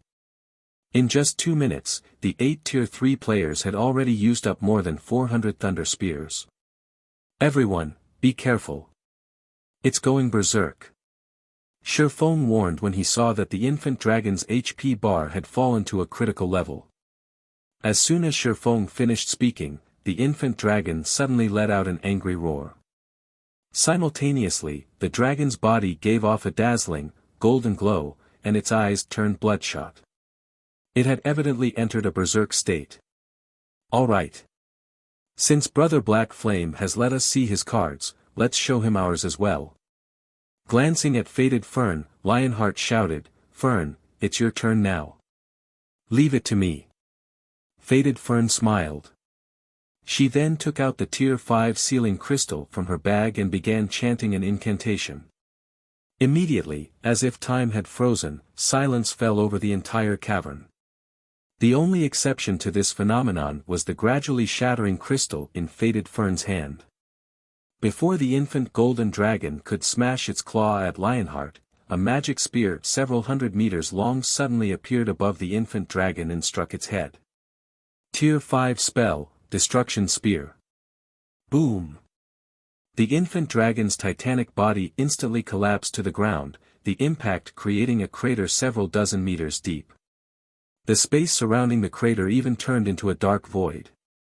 The next moment, a damage value exceeding 10 billion appeared above the infant dragon's head. In addition, not only did the infant dragon's berserk state get interrupted, but the infant dragon was even powerless to push itself off the ground. The power of the destruction spear stupefied everyone present. Even Feng never thought that the sealing crystal would hold such a powerful spell. The destruction spear was just slightly inferior to the Great Demon King's attack from before. Good. Everyone, attack with everything you've got. Feng shouted. Ignoring the fact that he was still in a weakened state, he activated Power of Darkness, which allowed him to move his body. He then charged straight at the incapacitated infant dragon. As for everyone else, they, too, activated their berserk skills at Feng's command, instantly doubling their basic attributes. Damages exceeding 100 million appeared above the infant dragon's head one after another. 10%. 6%. 3%. Read latest chapters at Wuxia World. Just as the infant dragon was about to recover from its incapacitated state, Feng activated Divine Providence before using his strongest trump card. Tier 3 Skill, Blade Awakening. Tier 4 Skill, Lightning Edge. The next moment, Feng, who had entered a transcendent state, brandished the abyssal blade. A river of light then descended upon the infant golden dragon's body. -135,474,514. -129,435,471. -264,854,214. A series of damages exceeding 100 million appeared above the infant golden dragon's head in rapid succession, the attack thoroughly plundering its remaining HP. Chapter 2792, Astonishing Harvest. The infant golden dragon uttered a mournful cry as its titanic body crashed to the ground. Subsequently, an unprecedented silence descended on the cavern. We did it. We succeeded. Everyone heaved a deep sigh of relief when they looked at the infant dragon's corpse lying on the ground. Simultaneously, an indescribable sense of joy and excitement also appeared on their faces. After all, they had just created a miracle, a full dragon-slaying battle. Even if their opponent was merely a Tier 4 infant dragon, they had still slain a real dragon. The next moment, before the survivors of the team could recover from their joy, brilliant flashes suddenly enveloped their bodies as their experience bars filled up rapidly. The amount of EXP the infant golden dragon awarded was leagues above the EXP from ordinary mythic bosses. Even Feng leveled up 3 times consecutively, reaching 32% of level 140. As for everyone else, they gained even more levels from the raid, with Lionheart reaching level 141 and Yuluo reaching level 139. Lifeless Thorn and Solitary 9 even went from level 127 to level 138. The amount of EXP everyone received stupefied them. Nobody thought that killing a level 140 infant dragon would grant so much EXP. Of those present, only Feng and Lionheart did not place much concern on their levels. After all, as veteran Tier 4 players, they knew very clearly how easy it was for Tier 4 players to gain levels. In fact, they could most likely attain level 150 in 10 days, reaching the minimum requirement to challenge their Tier 5 promotion. However, players would not necessarily be able to get promoted to Tier 5 just by meeting the level requirement. After all, players would have to create a powerful mana body of their own. Compared to the levels he gained, Feng was much more concerned about the infant golden dragon's loot. The infant golden dragon they had killed was a dragon in the truest sense, not one that the main god system had weakened drastically. This point was clear just from the EXP the infant golden dragon awarded. Compared to the magic dragon clan that Feng had killed some time back, the infant golden dragon was like an entirely different creature. Some time after the infant golden dragon died, sacred light descended from the cavern's ceiling, illuminating the entire cavern. Simultaneously, melodious hymns also echoed in everyone's mind. It seems Divine Providence did its job. Feng sighed in relief when he saw the sacred light shining down from the ceiling. Although Divine Providence increased his luck attribute significantly, the hidden attributes' effects would be diminished when dealing with monsters at the superior mythic standard or above. And while the infant golden dragon was considered only a mythic monster, it was still part of the dragon race. It was far stronger than ordinary superior mythic monsters of the same level. Hence, the fact that he managed to trigger a divine hymn was truly a stroke of luck. Of course, part of the reason he managed to trigger a divine hymn was most likely this being the first kill of a real dragon in the ancient god's domain. Meanwhile, as the divine hymn descended, a system notification also entered everyone's ears. System, congratulations. You have killed a Tier 4 infant golden dragon. You have obtained the Dragon Slayer title, World Reputation plus 100, and 1 gold legacy treasure chest. Crap. There's such a benefit as well. Bloodblade was astonished when he saw the system notification. Initially, he thought that they would be working for Feng for free.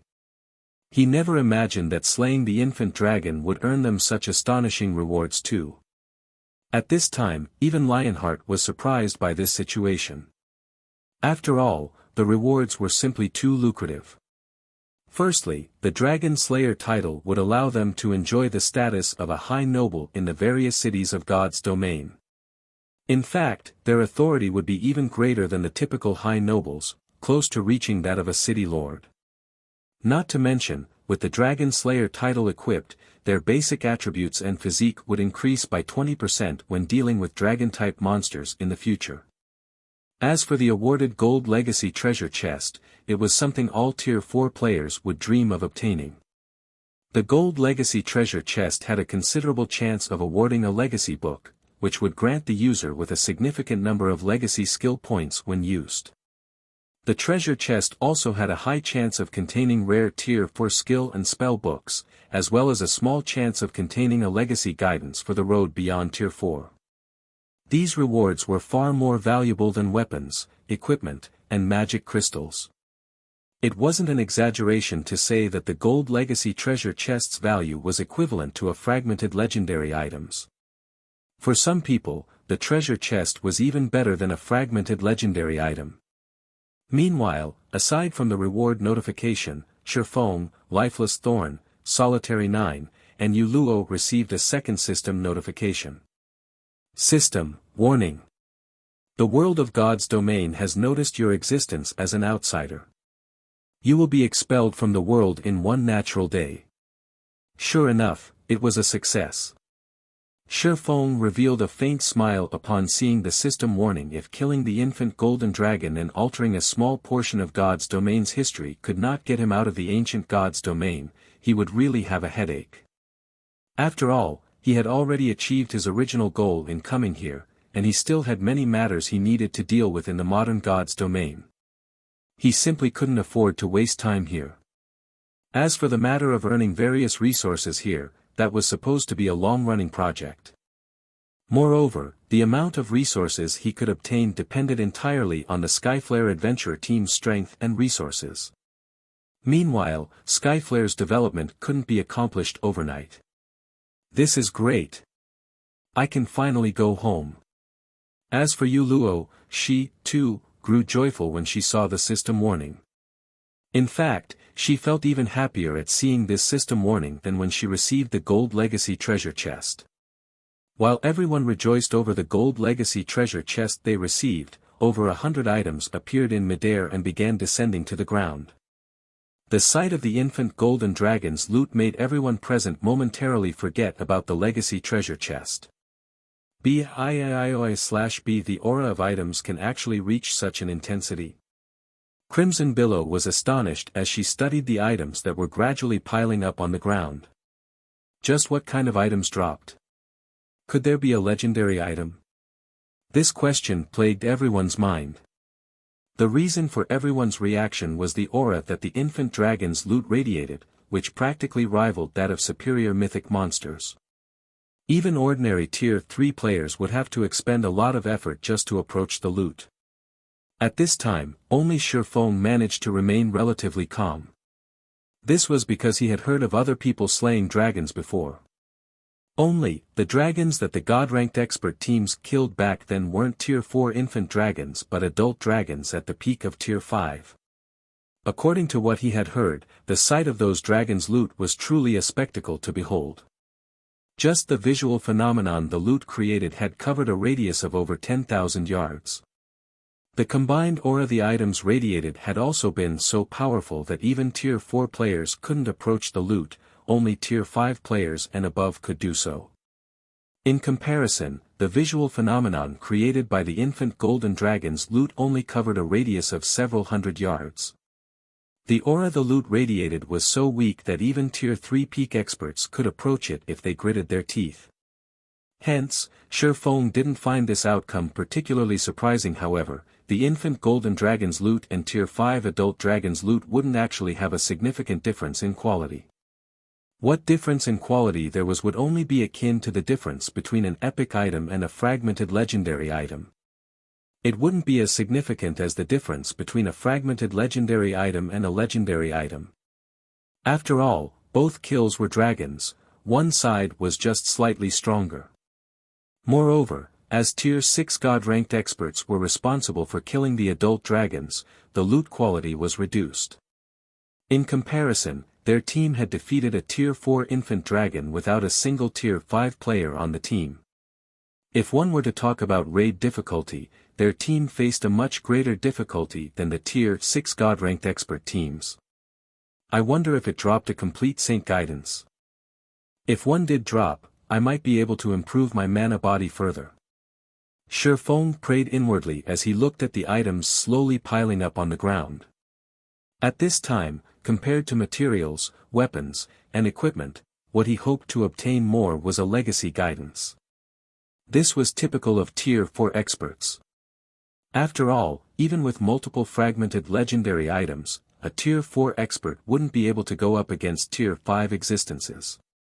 As for the possibility of the infant golden dragon dropping a legendary item, that was utterly impossible. As far as Feng knew, players couldn't obtain legendary items through killing monsters. It didn't matter even if the monster in question was a dragon. At best, monsters would only drop fragmented legendary items that could be repaired into legendary items. Thus, every legendary item was incredibly precious, and a Tier 5 expert would be fortunate to obtain even one. After another dozen seconds or so passed, all of the items finally landed on the ground. Feng immediately approached the mountain of loot and began sorting through it. The spectating Skyflare members couldn't help drooling, wishing they could help Feng with the loot. Guild leader Black Flame has really hit the jackpot this time. I wonder if a legendary item dropped. If he gets a legendary item, his combat power would most likely skyrocket and approach the Tier 5 standard. Wind Chaser sighed as he enviously watched Feng collect the loot. Read latest chapters at Wuxia World. He finally understood how big a gap divided Tier 4 and Tier 5 existences. It was even larger than the gap between Tier 3 and Tier 4 existences. Ordinary weapons and equipment couldn't make up for this gap. Only the rumored legendary weapons and equipment might work. If Feng could get himself a legendary weapon now, he would truly become an invincible existence. After all, no Tier 4 player could go up against Tier 5 existences yet. Meanwhile, after working non-stop for 10 minutes, Feng finally finished sorting through the loot. Once he organized the loot, he had to press his hand against his chest to suppress the excitement in his heart. The loot dropped this time was simply too amazing. It was definitely the most amazing loot he had ever seen. This included even the loot he had seen in his previous life. Setting all else aside, just the golden longsword sitting in his bag had very nearly made him faint from happiness. This weapon was one of God's domain's 10 great legendary weapons as well as one of God's domain's 36 famed swords. It was also the prototype of the weapon Void Breaker and could cut all existences. Its name was the Light of Two Worlds, also known as the World-Breaking Gold. Chapter 2793, World Authority. The golden longsword covered in crimson divine runes sitting inside his bag was definitely the dream weapon of all swordsmen. So, that's why the Light of Two Worlds was rumored to have been destroyed and no longer existed in God's domain in the past. Feng couldn't help his elation as he inspected the longsword in his bag. As it turns out, the weapon can't be obtained in the modern God's domain but only in the ancient God's domain. Light of Two Worlds, one-handed sword, fragmented legendary rank, equipment requirement, strength 6000, tier attack power, 270% of strength, attack speed, 3% of agility, all attributes, increases according to the user's level. When equipped, attacks gain the mana annihilation effect, causing a spatial collapse in an area of 4 by 100 yards. Attacks have a 50% chance to deal 300% damage, strength increased by 70%, agility increased by 60%, intelligence increased by 30%, endurance increased by 60%. Attack speed increased by 40%, ignore levels plus 50, all sword type skills effect increased by 40%, all sword type skills plus 1 level, effect of mana increased by 50%. Additional skill 1 spatial slash, tier 4 for 1 attack, increases strength by 200%, power by 2 ranks, up to tier 5 advanced rank at maximum, and attack range to 1000 yards. Cooldown, 40 seconds additional skill 2 golden soul, tier 4 improves perception of magic elements by 200% and mana control by 300%. Reduces all concentration consumption by 70%. Duration, 1 minute cooldown, 6 hours additional skill 3 world breaker, tier 4 consumes half of the user's concentration and mana to enhance the light of 2 worlds, granting the weapon the power to break worlds for 1 attack. Forcibly increases the power of attack by 1 tier, up to tier 5 advanced rank at maximum. Cooldown, 1 hour created by the ancient god of light. The light of 2 worlds possesses the power to cut all things. The divine power sources within the weapon have been destroyed by an inexplicable power. However, as the weapon itself is still intact, it is possible to fully repair it by injecting new divine power sources. Divine power source injected, 0/2, despite being the prototype of the Void Breaker, the Light of 2 Worlds had still managed to rank number 1 among God's Domain's 36 famed swords. One could easily imagine how powerful the weapon was. Although the Light of 2 Worlds was currently incomplete, just the basic attributes it provided already made it far superior to even the Abyssal Blade. It undoubtedly had the highest attack power out of all the one-handed swords Feng had ever seen. Not to mention, there were also the outrageous skills the weapon carried. Just by wielding the Light of 2 Worlds, a Tier 4 swordsman would be capable of exchanging one move with a Tier 5 existence. This was a feat that was impossible with ordinary fragmented legendary weapons. However, while the Light of 2 Worlds was incredibly powerful, its usage condition was also astonishingly high. Without the several fragmented legendary items on Feng, he wouldn't be able to equip the weapon. Meanwhile, the Light of 2 Worlds' appearance could also be considered heaven-sent. Now that Feng had reached level 140, both the Twilight Blade and Killing Ray could no longer keep up with his level. Hence, he had mainly been fighting with only the Abyssal Blade all this time, with the Twilight Blade and Killing Ray as support. However, now that he had the Light of 2 Worlds, he could arm both his main and sub-arms with adequate weapons. In fact, even if he failed to collect the 2 remaining fragments of Solomon's sword, he wouldn't have to worry about finding a replacement weapon. Moreover, even if he did manage to complete Solomon's sword, the complete Light of 2 Worlds wouldn't be the slightest bit inferior to it. The only problem was that divine power sources were incredibly hard to find. In fact, Feng had only ever heard rumors of divine power sources, he had never actually seen one before. This was because divine power sources were far more valuable than god crystals. They were the power sources of gods, and they carried incredible strength. The value of a divine power source was comparable to a legendary item. Meanwhile, the Light of 2 Worlds actually required 2 divine power sources. It seems I'll need to have the guild investigate divine power sources. Looking at the Light of 2 Worlds, Feng inwardly resolved to repair the weapon, no matter the cost. Legendary weapons were far too rare in God's domain. Now that one had appeared before him, it would be a huge waste if he did not try to repair it. Meanwhile, after seeing Feng had finished sorting through the loot, Lifeless Thorn and the others approached him with curious eyes. "Commander, did anything good drop this time?" Looking at Feng, Solitary 9 asked in a whisper, "Did a legendary item really drop?" They had just defeated an unrestrained Tier 4 infant dragon. If Feng said nothing good dropped, nobody would believe him. Solitary 9 was very curious to find out just how excellent the infant golden dragon's loot was. After all, there was still no news of any player obtaining a legendary item, so nobody could tell how powerful legendary items were. If a legendary item had truly appeared among the items dropped, they would have hit a huge jackpot. "Aren't you guys taking legendary items too lightly?" There's no way a legendary item can drop from a monster. Feng smiled and shook his head when he saw the excited expressions of Solitary 9 and the others. He then said vaguely, however, while there is no legendary item in the loot, there are several items whose value is comparable to legendary items. To me, at least, these items are almost as valuable as actual legendary items. He had no intention of telling everyone the specifics of the items dropped this time. This was because the loot was truly astonishing. Aside from the Light of Two Worlds, there were two other items that could easily cause a sensation among God's domain's various powers. One of the two was a magic array design. Although the design only recorded a master magic array, this master magic array was more valuable than even some grandmaster magic arrays.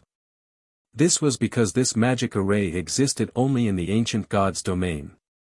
The 12-array magic world.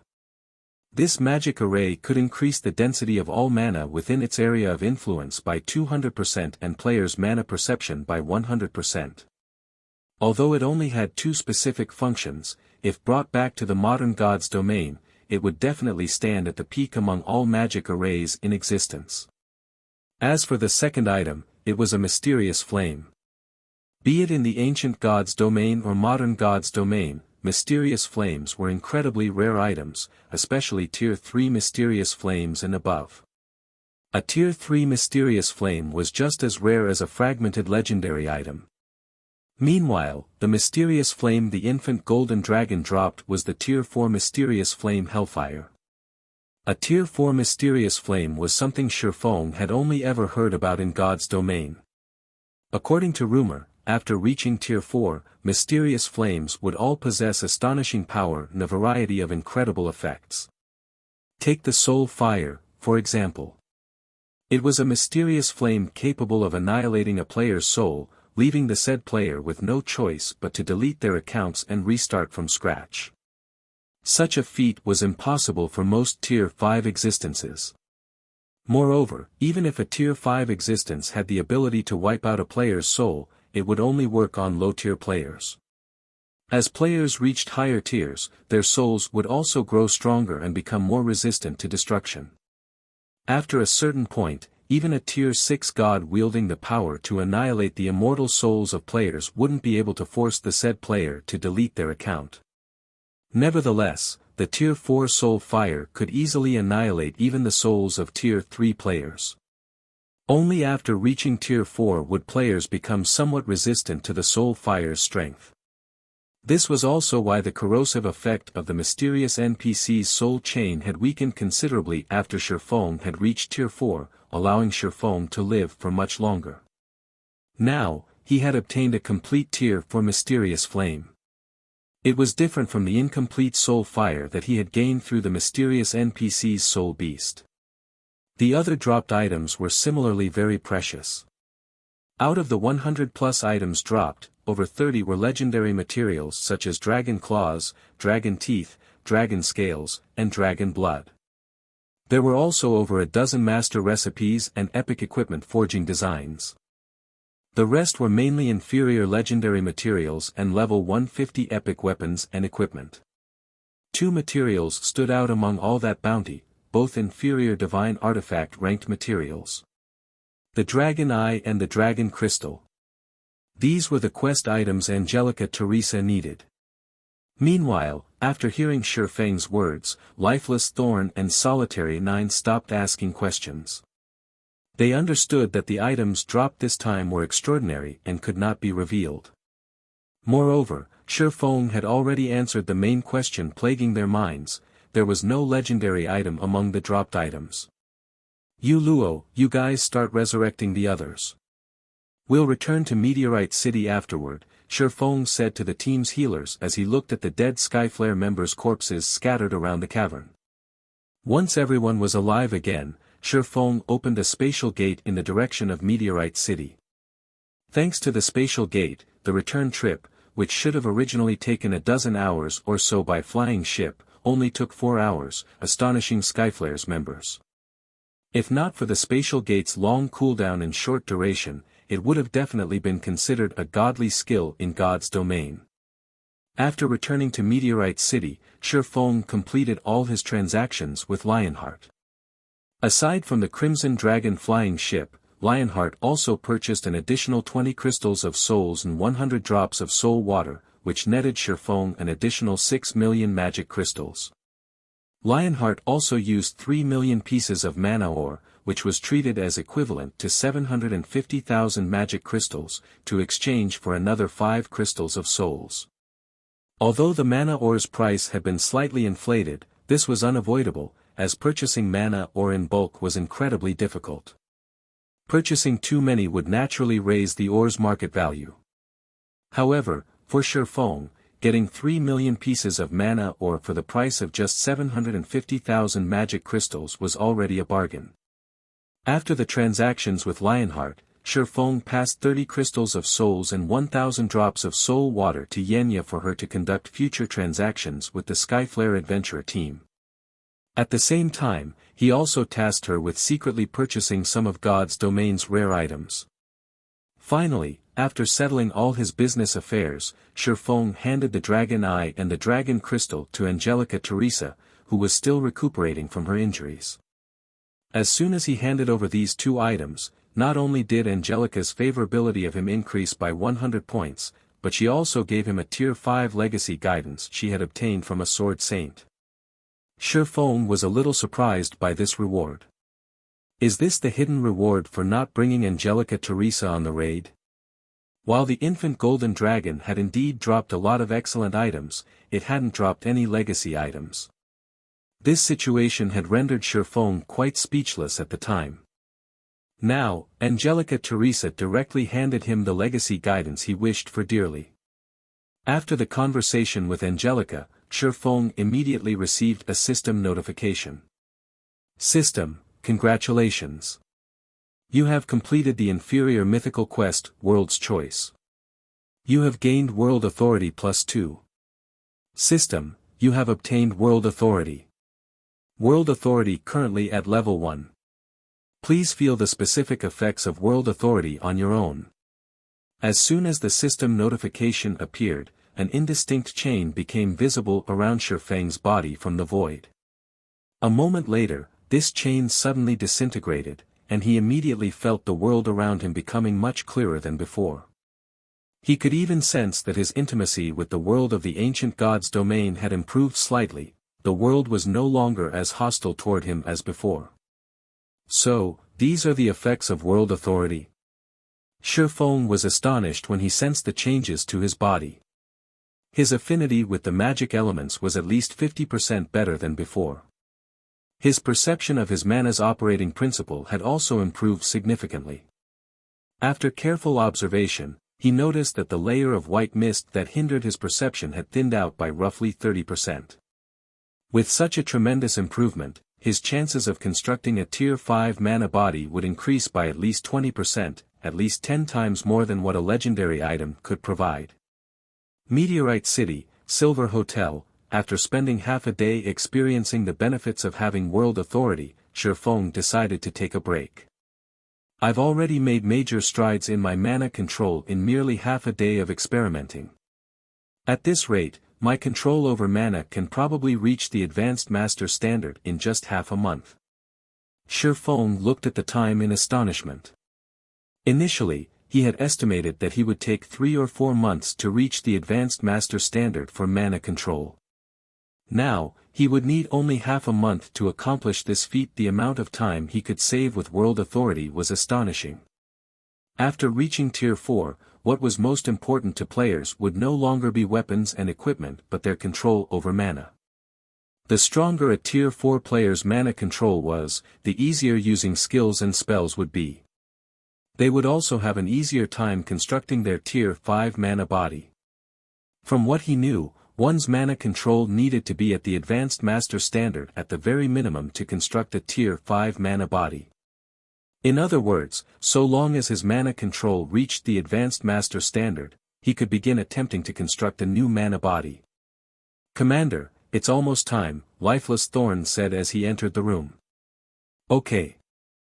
I've finished all my business here already. We can go now." Feng nodded. Afterward, Feng, Lifeless Thorn, and Solitary Nine went in secret to a forest several thousand yards away from Meteorite City and met up with Yuluo, who had been waiting there for quite some time now. Read latest chapters at Wuxia World. EU, Guild Leader Black Flame, will we really be able to return? Yuluo couldn't help asking as she counted down the time. She had tried all sorts of methods to leave the ancient god's domain, yet none of them had succeeded. Although there was the system notifications assurance this time, she still felt a little doubtful. Relax. The system won't lie to us, Feng said, chuckling when he saw the anxious look on Yuluo's face. Shortly after Feng finished speaking, the system's timer of 1 natural day struck 0.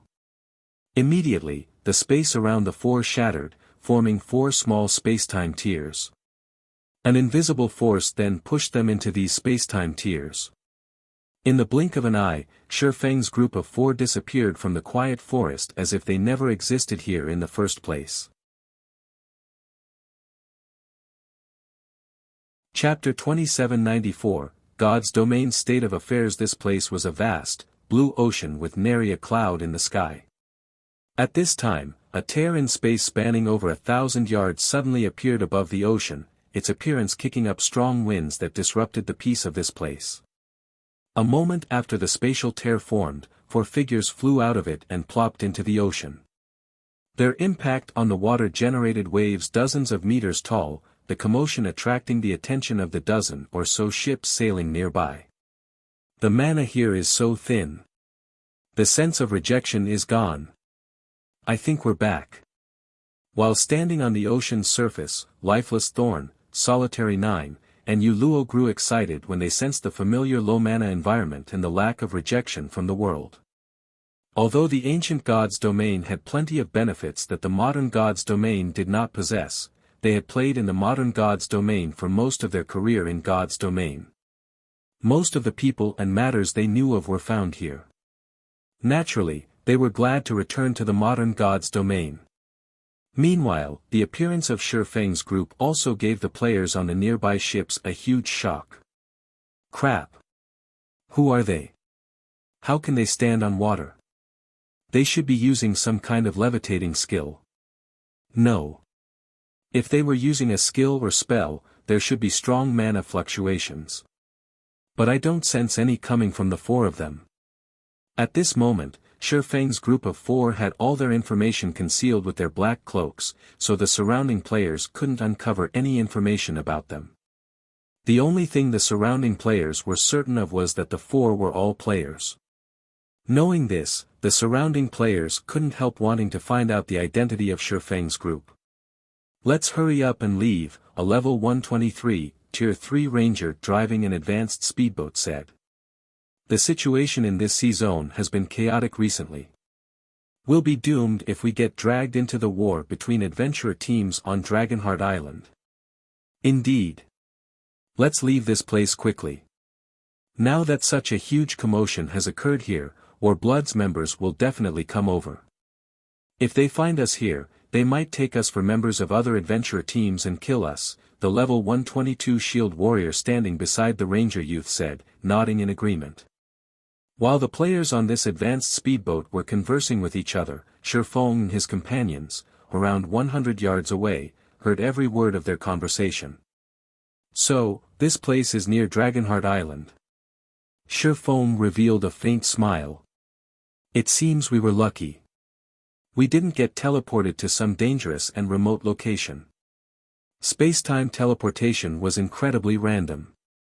If they got teleported into a dangerous location, such as a forbidden land or a special location that prevented teleportation, making their way home would be very troublesome. Nodding, Lifeless Thorn said, but based on these people's words, there seems to be quite a struggle occurring on Dragonheart Island. That's normal. With the NPC population growing continuously, the number of NPCs operating at sea would naturally increase. While they might not be as numerous as the landlocked NPCs, they will still outnumber players by a large margin. And with the participation of NPCs, the various powers will definitely struggle even more desperately among themselves for resources, Feng said, unsurprised by Dragonheart Island's current state of affairs. This was because he had received some news from Liang Jing a few days ago. According to her, God's domain was truly messed up right now, and NPC forces had even begun taking action against the guild towns of players.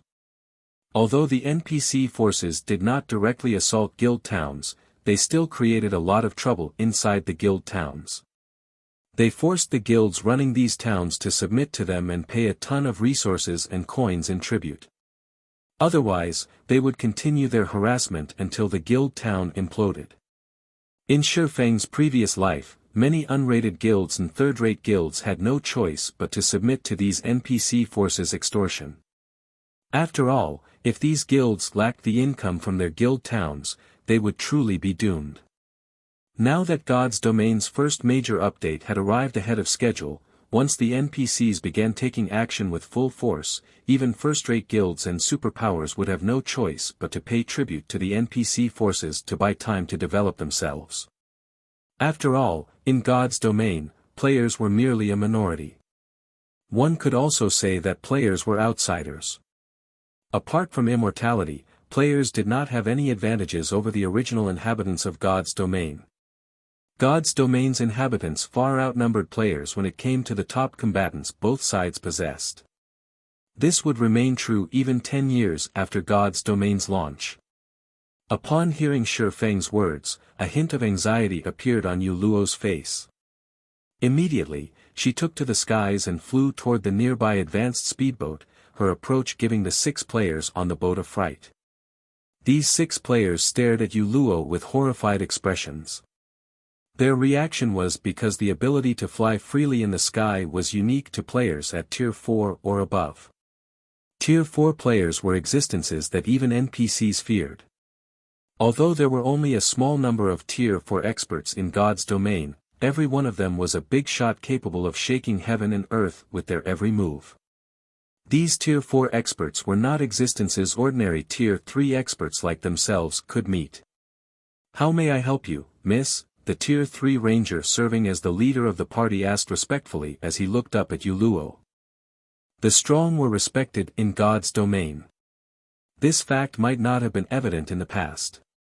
However, after experiencing the changes brought by the system's major update and the various NPCs' arrogant behavior, these players thoroughly understood that the world of God's domain was a much more straightforward and crueler place than the real world. When it came to dealing with Tier 4 powerhouses, if they offended the other party, it wouldn't be strange for them to get annihilated the next second. They also wouldn't be able to do anything about it. "Do you know Heaven's Blade situation?" Yu Luo asked.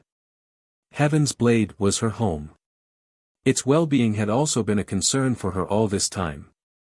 Before she entered the ancient god's domain, the competition on Dragonheart Island had already been incredibly intense.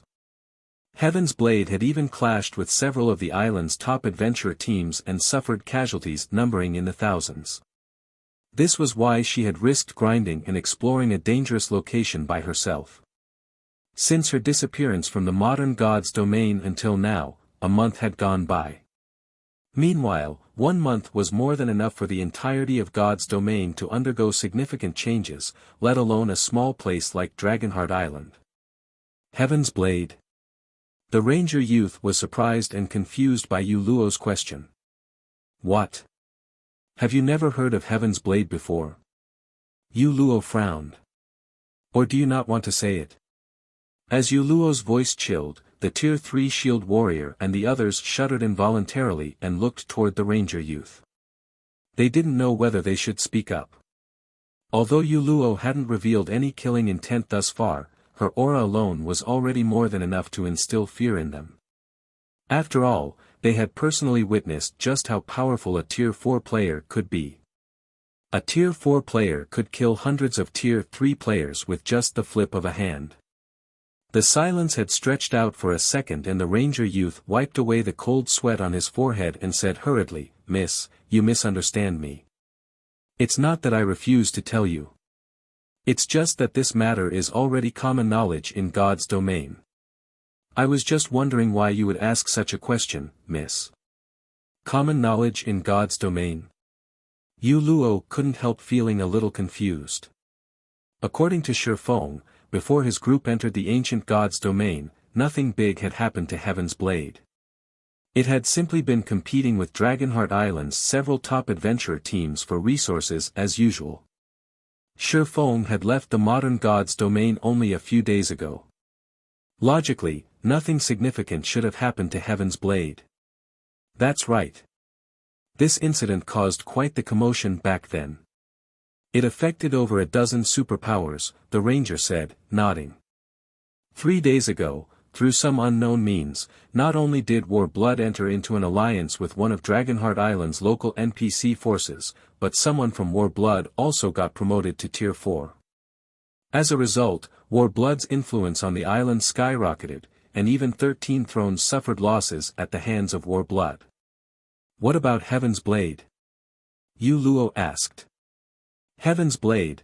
The ranger hesitated to answer because he knew that the Tier 4 powerhouse before him was definitely related to Heaven's Blade. After taking a deep breath, he continued, Heaven's Blade disbanded 2 days ago. Disbanded? Yu Luo was stunned. How is this possible? She had developed from the ground up together with Heaven's Blade, and the adventurer team was basically her home. Yet, now, she was being told that Heaven's Blade had disbanded. At this moment, let alone Yu Luo, even Feng was stunned when he overheard the ranger's words from a distance. Heaven's Blade was one of Dragonheart Island's top 5 adventurer teams. Not only did the adventurer team boast close to 10 peak experts under its command, but its commander, Zwei, was even one of Dragonheart Island's top 3 MTs. In the past, Zwei had also been a legendary figure, and she had developed Heaven's Blade into an overlord-like existence in God's domain. Hence, hearing that Heaven's Blade had actually disbanded now came as a shock to him. If Heaven's Blade disbanded, where did Heaven's Blade's executives go? Suppressing the emotions in her heart and doing her best to stay calm, Yu Luo asked in a quivering voice, where did Commander Zwei and the others? Shaking his head, the ranger replied, this, I do not know. I only know that Heaven's Blade seems to have enraged Warblood. Warblood is still hunting down Heaven's Blade's members even now, going as far as sealing off Dragonheart Island. People on Dragonheart Island can't contact the outside world. Even those seeking to leave Dragonheart Island need to go through Warblood's inspection. If I were to guess, Heaven's Blade's executives have probably left Dragonheart Island and already gone somewhere else to develop. I understand. You may go now. Yu Luo could no longer remain calm after listening to the ranger's words. After waving her hand at the party of 6, indicating that they were free to continue with their business, she turned around and flew back to Feng's group.